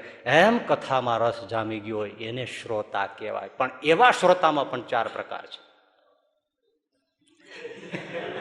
હા, એમાંય 4 છે. એક તમને લોખંડની ખીલી આપું અને એ ખીલી તમે પાણી તળાવનું હોય, સરોવરનું હોય, નદીનું હોય, દરિયાનું હોય, તમે આમ નાખો અને કાઢી લ્યો, કાંઈ અસર થાય? એક એવા હોય છે, ભલે ને આમ તમે એકાગ્ર થઈને તલ્લીન થઈને તમારે કથા સાંભળતા હોય, પણ જરાય એને અસર ન થાય. તમે ગોતી ના શકો ખીલી ક્યાં તમે નાખી હતી, કોઈ અસર નહીં, કોઈ નિશાની નહીં, કોઈ એમાં તમે કઈ સ્પોટ દેખાય નહીં. તમે ગોતી ના શકો કાંઈ મેં ખીલી નાખી હતી પાણીમાં. એવા એ કોણ? માહિતીની રીતે જે સાંભળવા આવતા હોય ને એ, કે કોઈ સારું દ્રષ્ટાંત મળે, કોઈ મુદ્દો મળે તો આપણે પ્રવચનમાં કામ આવશે, કોઈને કહેવામાં કામ આવશે, અથવા ડાયરી લખીએ છીએ ને એમાં કામ આવશે. આ ઇન્ફોર્મેશન એકઠી કરવાનું, જ્ઞાન વૃદ્ધિ કરવાનું, એ જે બધા છે ને એવા એ લખી લે, પણ અસર કાંઈ ન થાય. કારણ કે એને તો ઉપયોગ થાય કથામાં કે પ્રવચનમાં કે ક્યાંય જગ્યાએ, એ છે એટલે એને અસર થાય નહીં. માહિતી સાથે લેવા દેવા છે, પોતાનો માયલો જગાડવા માટે નથી.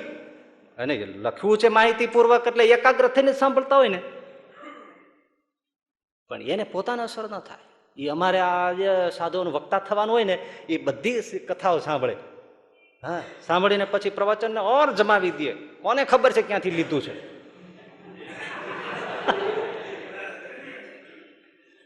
પણ એને અસર થાય નહીં. એને તો જમાવટ કરવી છે, એટલે પાણીમાં ખીલી નાખીને કાઢી લ્યો, અસર કશી ન થાય. કારણ કે એને બીજાને ઇમ્પ્રેસ્ડ કરવા છે, પણ પોતે ઇમ્પ્રેસ્ડ થવું નથી. એ પાણીમાં ખીલી નાખ્યા બરાબર. હવે બીજો પ્રકાર, એની એ જ ખીલી, આ જાડા કામળા નથી ઓઢાડવા જતા તમે રાતે, જાડા કંબલ, બ્લેન્કેટ જાડા, એમાં તમે ખીલી મારો તો થોડીક તમને આમ જોવો ને તો દેખાય કે અહીંયા નાખી છે. પણ આમ એક વાર આમ હલી જાય ને પછી કોઈ ગોતી ના શકે કે આમાં ખીલી ક્યાં ઘોંચાડી હતી. એમ એકાગ્ર થઈને સાંભળતા હોય. એ કોણ? એ સાહિત્યકારો, એ સાહિત્ય રસિકો તમે જુઓ ને બધા, તમે જો ઘણા એ કેવા પ્રવચન કરે અને કેવા ગ્રંથો ગીતા ઉપર ને ભાગવત ઉપર ને રામાયણ ઉપર ને કેવું વિવેચન ને ઉપનિષદ ઉપર ને કેવું કેવું લખે. પણ હરામ કોઈ જો માળા કરતો હોય, કોઈ ભગવાન કૃષ્ણનું રામનું કોઈ ધ્યાન કરીને હરિભગત હોય, મકરંદ સાંઈ જેવા કોક ઓલિયા પુરુષ નીકળે, બાકી તો 5 લેખ લખે અને 1 લેખ સેક્સનો લખે.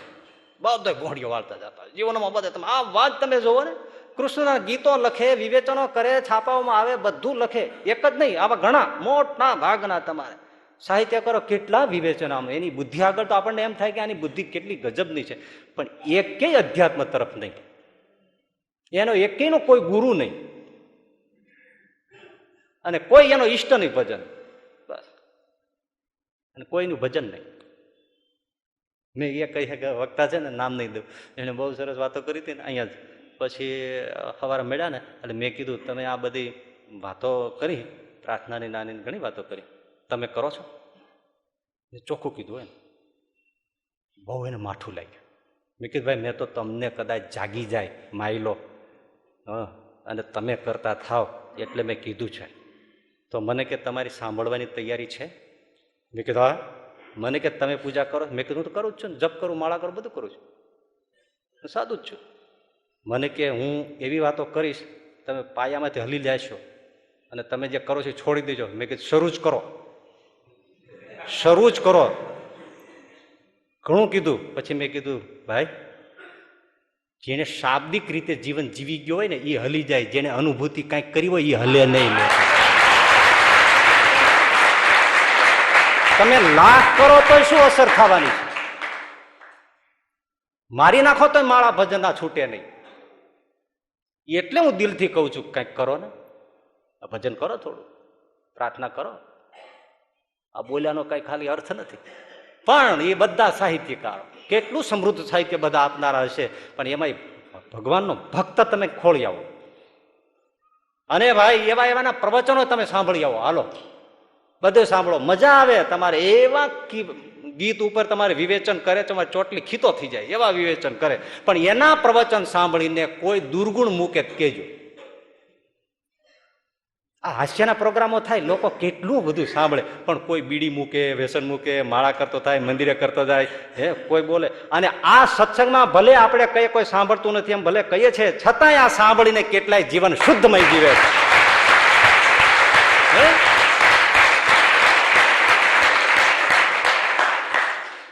ગમે એટલા ડાયરા થતા હોય ને એમાંથી કેટલાને જીવન બદલ્યા,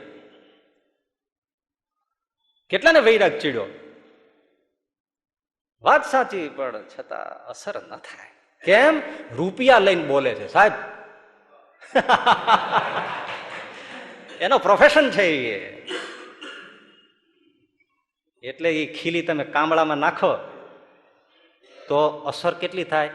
બોલે, આપણે કોઈને સાંભળે તો અસર થાય. સાહિત્યકાર માણસ છે ને, કરુણ રસ આવે, આંખમાં પાણી આવી જાય. સાહિત્યકારમાં બેઠો હોય, આંખમાં પાણી આવી જાય. હાસ્યની વાત કરો તો એનો દાદ દઈ દે કે શું માર્મિક વાત આવી છે, દાદ દઈ દે.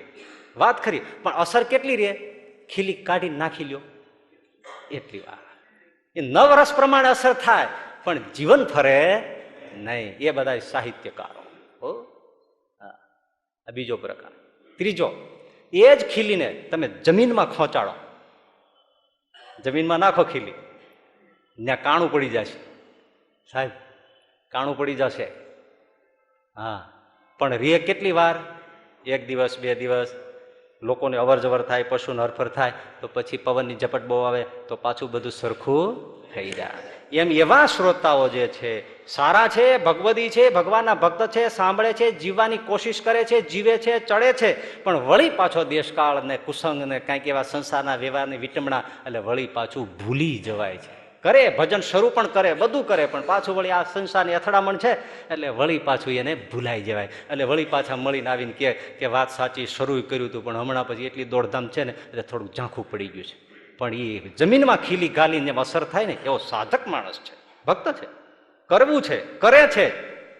પણ એ તો માયાનો પછી પ્રવાહ છે. એટલે એ તો શ્રીજી મહારાજે લખ્યું, નિર્વિકલ્પ સમાધિ થઈ હોય ને શિવ બ્રહ્મા જેવા હોય, એ જો નારાયણના ચરણારવિંદથી નોખા પડે તોય માયાના પ્રવાહમાં તણાઈ જાય તો બીજાની શી વાત છે. આ ગોવર્ધન જેવો સમાધિનિષ્ઠ માંગરોળના મહારાજ કે એ જો બધી આ વસ્તુનું ધ્યાન ન રાખે સંસારમાં રહીને તો એનોય ઠા ન રહે તો બીજાની શું વાત કરવી છે. તો આમાં મુમુક્ષુ હોય, સાંભળે, બધું આચરવાનું કરે, પણ પાછો વ્યવહાર. અરે ભાઈ, તમે સંસારમાં છો એટલે તમને ખબર હોય છે, આ સવારે ઉઠો, સાત્વિકતા હોય, પૂજા કરો, 1-1.5 કલાક કીર્તન ભજન, એવું શાંતિ વર્તતી હોય. પણ જેવા તમે ઓફિસે પહોંચો ને થોડીક વાર થાય, તમને લાગે જ હૈયું તપવા માંડ્યું છે, આમ લાગે જ આ બધું ઉડતું જાય છે. કેવું સવારમાં ચિત્ત હતું શાંત, કેવું આમ ભગવાનમય હતું, અને હવે બધું હવા થવા માંડ્યું લાગે. બપોર થતા થતા તો આમ તમારે તાલકું ગરમ થઈ જાય. એટલે સહજાનંદ સ્વામી શિક્ષાપત્રીમાં લખ્યું, રોજ સાંજે મંદિર આવજો. આવજો એટલે પાછું ટાઢું થઈ જશે. હા ભાઈ, સાયકોલોજીકલ છે કે સવારે પૂજા પાઠ એ બધું કરો એટલે તમારે સાત્વિકતામાં જશો, સાંજે પાછું તાલકું ગરમ થઈ જશે એટલે વળી પાછું અહીંયા આવશો તો ટાઢું થઈ જશે. બસ. પણ બધા લોકો ઓફિસેથી ધંધેથી આવે એટલે નાહે ખરા, બાથરૂમમાં જઈને સારી રીતે નાહે, પણ સત્સંગમાં નાહતા નથી, મંદિરની બ્રહ્માનુભૂતિમાં નાહતા નથી. તો ત્રીજો પ્રકાર ધરતીમાં ખીલી, એમાં મોટો ભાગ આવ્યા, તમે બધા આપણે બધા એમાં આવી. પણ ચોથો પ્રકાર ખીલીનો, લાકડામાં ખીલી મારો, પતી ગયું, નીકળે નહીં. તમારે વાંકી વળી જાય પણ નીકળે નહીં. ખીલી મારી દો લાકડામાં, ઉખડે નહીં, જાય. કાઢવી હોય તો આંતરડું નીકળી જાય. હા, એમ એવો શ્રોતા, શ્રેષ્ઠ ભક્ત, સાધુ બોલ્યો, શાસ્ત્ર બોલ્યું, સીધું પિયર્સ છેદ કરી જાય. હા હા હા હા, કોના માટે છે? મારા માટે છે. મને કહી દીધું. વાહ. તો એ રામાનંદ સ્વામીની પાસે મયારામ ભટ્ટ આવતા હતા, અને મયારામ ભટ્ટ ગર્ભંગ થયા હતા, એમને પત્નીનું અવસાન થયું હતું, બધા એમ કહે, અને પછી ભટ્ટજીને પણ એમ થાય કે લગ્ન કરી લઈએ, વાંધો નહીં, હૈયામાં થોડું થોડું આમ થાય છે તો લગ્ન કરી લઈએ બીજું. પણ ગુરુને પૂછવું પડે. એ ગજબ વાત છે ને. બાકી બધા જ પરિણા પેલા કોઈ પૂછતું નથી. પરણે માથામાં વાગે પછી આવીને કે હવે આનું કેમ કરવું, તો ક્યાં હે પછી હવે શું છે.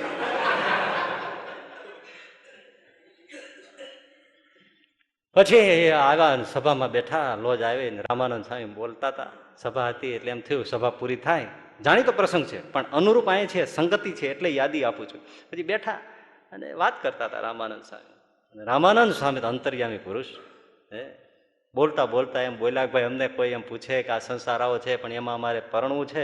અરે ભાઈ પરણવાની ક્યાં વાત કરો છો, 3 ફેરા ફરી ગયો હોય માંડવામાં, અને કોઈ મને પૂછે કે આ ચોથો ફરું તો હું ના પાડી દઉં. મયારામ ભટ્ટ કે મને જ કીધું. આ લાકડામાં ખીલી ગઈ, લાકડામાં ખીલી ગઈ. આની જગ્યાએ આપણે હોય તો હજી શું કહે, વાત બરાબર છે પણ પૂછવું તો જોશે, પૂછી તો જોઈએ. વળી પાછું ડાપણ કરે. પણ જોયું લાકડામાં ગઈ ને ખીલી, મને જ કીધું. 3 ફેરા ફરી જાય ને ચોથા ફેરા વખતે પૂછે કે પરણું તો હું ના પાડી દઉં. મયારામ ભટ્ટ કે પૂછાય જ નહીં હવે, આ મને જ કીધું. અને આ જીવન એમાં જ રહ્યા, વાત જ ઉચ્ચારી નહીં. બોલો.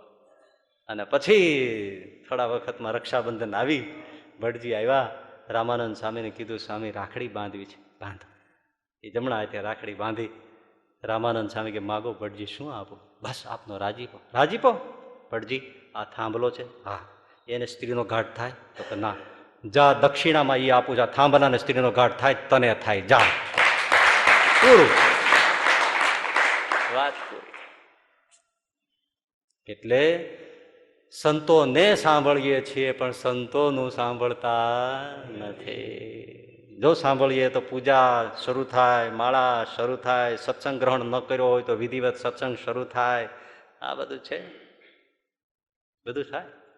પણ સાંભળે પ્રગતિ કઈ નહીં, મળવાનું નહીં, કઈ કરવાનું નહીં, કઈ વિચાર નહીં, નહીં ભગવાનનો આશ્રય નહીં, કાંઈ. અરે જીવન બદલાઈ જવું જોઈએ. ક્યાં મળે? ખુમારી ચડી જવી જોઈએ.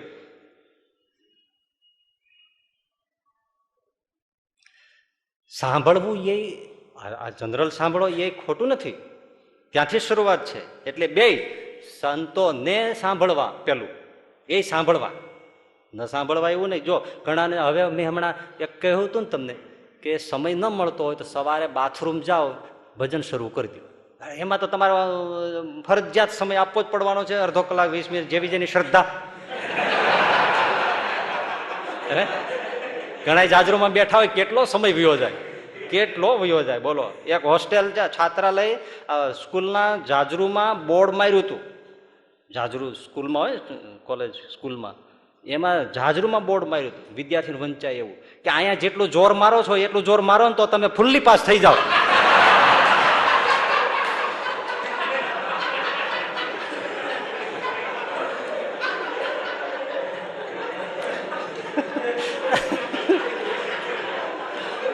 વાત તો ગજબ છે હો ભાઈ.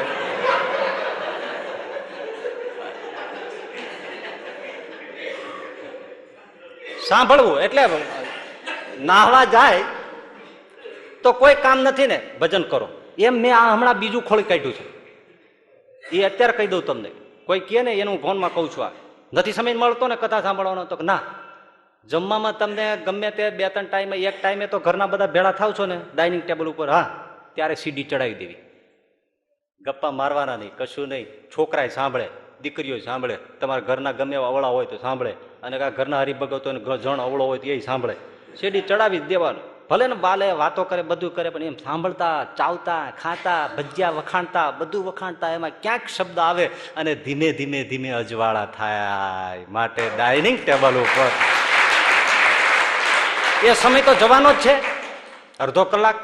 આ જે એવા હોય ને સમય નથી મળતો એને કીધા જેવું છે. ડાઇનિંગ ટેબલ વખતે તમે મૂકી દો, જમવાનું જ છે, ઓલું વાગે રાખશે. અને કાં ચિત્ર હોય તો મૂકી દો, તો બધું જોતા જશે. બસ એમાં ક્યાંક ક્યાંક કોઈ રમૂજ કોઈને ગમતી છે એ અડી જાય છે, કોઈ બીજું અડી જાય છે, કોઈ એક આપણી જેવું કઈ ગમે તેને તમે માનતા હોય એની મૂકો ને. જમતી વખતે મૂકો, સાધુઓની કથા મૂકો. એ તમને છોકરાઓને હમણાં એક હરિભગત આવ્યા, 2 છોકરા લઈને આવ્યા હતા. હરિભગત બહુ સારા. મેં કીધું છોકરાને અમુક પૂછ્યું, તેને કાંઈ ખબર નહીં. એટલે મેં કીધું તમે આને કાંઈ સંભળાવતા હતા? ના કાંઈ નથી, શરૂ નથી કર્યું. મેં કીધું હું આ ઢાંઢા જેવાડા થઈ ગયા તો કંઈ શરૂ ન કર્યું? અને પછી તમે અમારી પાસે આવીને રોશો, છોકરા અમારું કઈ માનતા નથી, છોકરા અવળા થઈ ગયા છે અને વંડીઓ ઠેકી જાય છે. પણ ત્યાં તમે અત્યારથી આવે એટલે મેં એને તરત કીધું ડાઇનિંગ ટેબલ વખતે મૂકી દો, સાંભળશે. ટેવ પડી જાય છે છોકરાઓને, ઘણા છોકરાઓને પછી વ્યસન પડી જાય કે સાંભળ્યા વગર અમને પાચન થતું નથી. આ ફાકી છે સરસ મજાની, લવણ ભાસ્કર છે, હિંગાષ્ટક છે, આ કથા વાર્તા પચાવી દેશે. કથા વાર્તા બધું કરે, ભૂખે ઉઘાડે અને પાછું ખાધેલું પચાવે, મૂકી દો. સમય જવાનો જ છે આમે, સારામાં સારું. એટલે શ્રવણનું કરવું જ, કોઈ પણ હિસાબે શ્રવણ કરવું, સંતોને સાંભળવા એ વાત કરવું જ, સમય લઈ જ લેવો. સીડી સાંભળવી, ઘરમાં સાંભળવા. તમે આમાં ઘણા એવા છે, આમ એક વડીઓ ઘણાને છે ટુ વ્હીલર સત્સંગ હોય. ટુ વ્હીલર એટલે એના બે પગ પોતાના, તમારા ટુ વ્હીલર, અને ઘણાને ફોર વ્હીલ સત્સંગ હોય એટલે બાયના બે અને જણના બે. એ ફોર વ્હીલ સત્સંગ કહેવાય, બે જણાનો સત્સંગ. એટલે અહીં ઘણા ટુ વ્હીલર વાળા આવતા હોય, બૈરા ના આવતા હોય, પણ હવે સીડી મૂકો ને, ઘરે સંભળાવો, ધીમે ધીમે સાંભળતા જશે, બધું સારું થશે, બધું સારું થશે. બસ સાંભળવું જ. અને સાંભળવામાં કેવું, બે વાત કરીને પૂરું કરી દઉં, સમય ઘણો ગયો છે પણ છતાં કહ્યા વગર રહેતો નથી. આ ચેપ્ટર ક્લોઝ કરવું છે એટલે તો સાંભળવાની ભૂખ હોવી જોઈએ. કોઈ આપણને શું કામ કે ભાઈ હાલો તમે આવજો, આજે સત્સંગ છે, એટલે તમને ગરજ નથી. SMS નહોતું, ફલાણું નહોતું, તે કોના માટે છે? આ ભૂખ હોવી જોઈએ. ભૂખ લાગે તો તમે જોવો છો ક્યાંથી શું મળે છે, નથી મળતું. ભજીયામાં મરચાનું ડીટ કઈ બાજુ છે નથી જોતા, એમાં ભૂખાડવા થઈ ગયા. અવળું હવળું જેમ આવે એમ જવા દે, બોલો ભજી. તો આની ભૂખ હોવી જોઈએ, ભૂખ હોવી જોઈએ. અખો સોની આપણે ખાડિયાનો, એ પછી ભાગી ગયા ને એની કથા છે. પછી કાશી વિયાઈ ગયા, ફરતા ફરતા કાશી ગયા, પછી ત્યાં એને વેદાંત શાસ્ત્રનો અભ્યાસ કરવાનો જાણવું પડે. આવી આ સોની અને ઓલા બધા બ્રાહ્મણોને ભણાવે, જૂનો જમાનો કોણ ભણાવે? એમાં એક બહુ સરસ વેદાંત ભણાવે, પણ હવે એ બ્રાહ્મણોને જ ભણાવે. હવે એની પાસેથી વેદાંતનું શ્રવણ કરવું પણ કેમ થાય? બેસવા જ ના દે ને, જૂનો જમાનો. પણ જુઓ અખાની ભૂખ જુઓ તમે, એ દ્રષ્ટાંત લીધા જેવું છે. અખાએ જાણ્યું કે રોજ સવારે વહેલા 5 વાગ્યેથી પણ વહેલા એ એના વિદ્યાર્થીઓને ભણાવે છે અને એને ઘેર ભણાવે છે. એ એને શોધી કાઢ્યું. એટલે અખો ત્યાં પહોંચે અને એની પાછલી બારી જ્યાં ઉકરડો કચરો બધો નાખે ને એના ઉપર બેસે, ગંધાતું હોય, કૂતરા હગી ગયા હોય એવું બધું, એ બધો કચરો નાખ્યો, એઠવાડ બધો એના ઉપર આખો બેસે સવારમાં 5 વાગ્યા. અને ઓલા બ્રાહ્મણ ઓલાને બધાને ભણાવે, શિષ્યોને, બ્રાહ્મણોને. અને બોલતા બોલતા સવારમાં એ તમાકુ એવું બધું નાખેલું, આવો મોટો રહોળી થાય ને એવો પાનનો ગઠ્ઠો ચડાવીને બોલે. અને પાનમાં ઓલું ભેળું થાય ને થૂંક, એ પછી પિચકારી મારે ઓલી બારીમાંથી, એ બધું અખા ઉપર પડે, અખા ઉપર પડે. તો આખો બિચારો આમ કરે, આમ કરે અને સાંભળે. આમ સાંભળી સાંભળીને એને અખે ગીતા જે આખી લખીને એમાં વેદાંત ઉતાર્યું. વેદાંત તમે જોવો તો ખરા, વેદાંત ઉતાર્યું. આમાં કોઈ તમે સાંભળવા આવો છો ત્યાં ગેલેરીમાં તમારીમાં કોઈ થૂકે છે? ઉલટાનો પડ્યો ભરીને સરસ મજાનો ગાજરનો હલવો જ ગયો છે, લે બાપા ખા.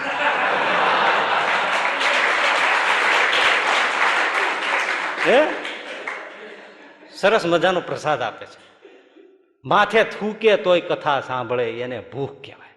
અને સાંભળી લ્યો માંગરોળના આણંદજી સંઘેડિયા મહારાજે કીધું કે એ આણંદજી કા તું અમને રાખ ને કા તાર ઘરવાળા રાખ. અરે મહારાજ ભૂંડી કરી, મારે બે ની જરૂર. વાત એ સાચી ને, આમાં કોઈની આગળ પ્રસ્તાવ મૂકે તો કોણ એને સ્વીકારે? બે ની જરૂર, મહારાજ ઘરવાળાની જરૂર, રોટલા કોણ ઘડી દે અને તમને મૂકી દો મારું કલ્યાણ કરે કોણ કરે? મારે બે ની જરૂર છે. મહારાજ કે મારું માનતો નથી, વિમુખ. હરિભક્તોને કહી દીધું, જો અમે જાય છીએ, આને ક્યાંય બેસવા દેતા નહીં, જો આવે સત્સંગમાં અહીં મંદિરે આવે તો હળીકુતરી કરીને કાઢી મૂકું. હવે આણંદજી સંઘેડે એવા હરિભગત, કથા દર્શન વગર રહેવાય નહીં. આવે અંદર તો હોવાય નહીં, પગથિયે બેસે. અને પગથિયે પેલા હરિભક્તોના બધા જોડા પીડ્યા હોય, પગરખા, જૂતા, ચપ્પલ, એને પોતાના પાઘડીના છેડાથી સાફ કરે. એટલે હરિભક્તો જો કીધું, એ ભાઈ મહારાજે ના પાડી છે ને, જો લો આને ઘણા તો આવું બહુ ફાવે ને, આવું બહુ ફાવે. એટલે કીધું જો આણંદજીભાઈ આવ્યા છે, હડકુતરી હરી કાઢી મૂકો. એટલે આવ્યા પાછા 2-5 જણા, હે હડકુતરી કુતરી જા, હે કુતરી જા, જા મહારાજે ના પાડે છે. આણંદજીભાઈ હાથ જોડે.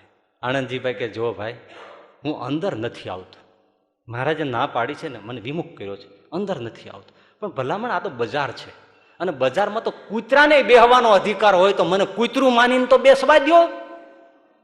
અને આણંદજી સંઘેડિયા કૂતરું પોતાને માની અને બેસે, પગરખા સાફ કરે અને 6 મહિના નીકળી જાય. સહજાનંદ સ્વામી આવે તોય પાછા ત્યાં જ બેઠા, પગરખા સાફ કરે. મહારાજ કે આણંદજી ત્યાં કેમ બેઠા છો? અંતર્યામી છે છતાં આવું કરે છે. એટલે કોઈ કીધું મહારાજ તમે કઈ ગયા છો ને, અમે બરાબર પાડ્યું છો તમારું. આવું પાડે પાછા. હા, પાળવા જેવું કઈ ન પાડે. એટલે અમે આણંદજી ગરવા નથી દીધા એટલે ત્યાં બેસાડ્યા છે. મહારાજ ઉભા થઈને દોડી અને આણંદજીભાઈને ભેટી પડ્યા. આણંદજી, સાચો એકાંતિક હરિભક્તો, મારા બાપ તું છો, તું છો.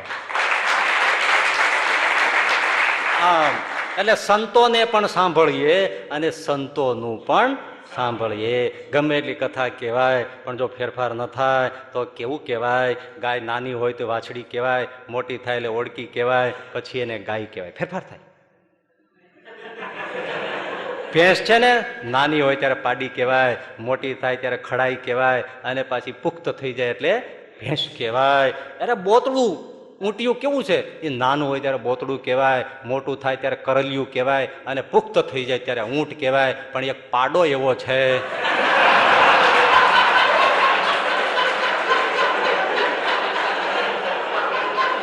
એ જન્મે તોય પાડો, જુવાન થાય તોય પાડો, ગરડો થાય તોય પાડો, અને મરી જાય તોય પાડો.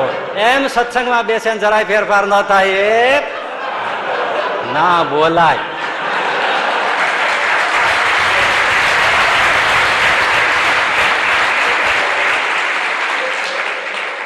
માટે જો ભાઈ, હવે તો સીધું જ તમને કરો, અપીલિંગ વસ્તુ કરું છું.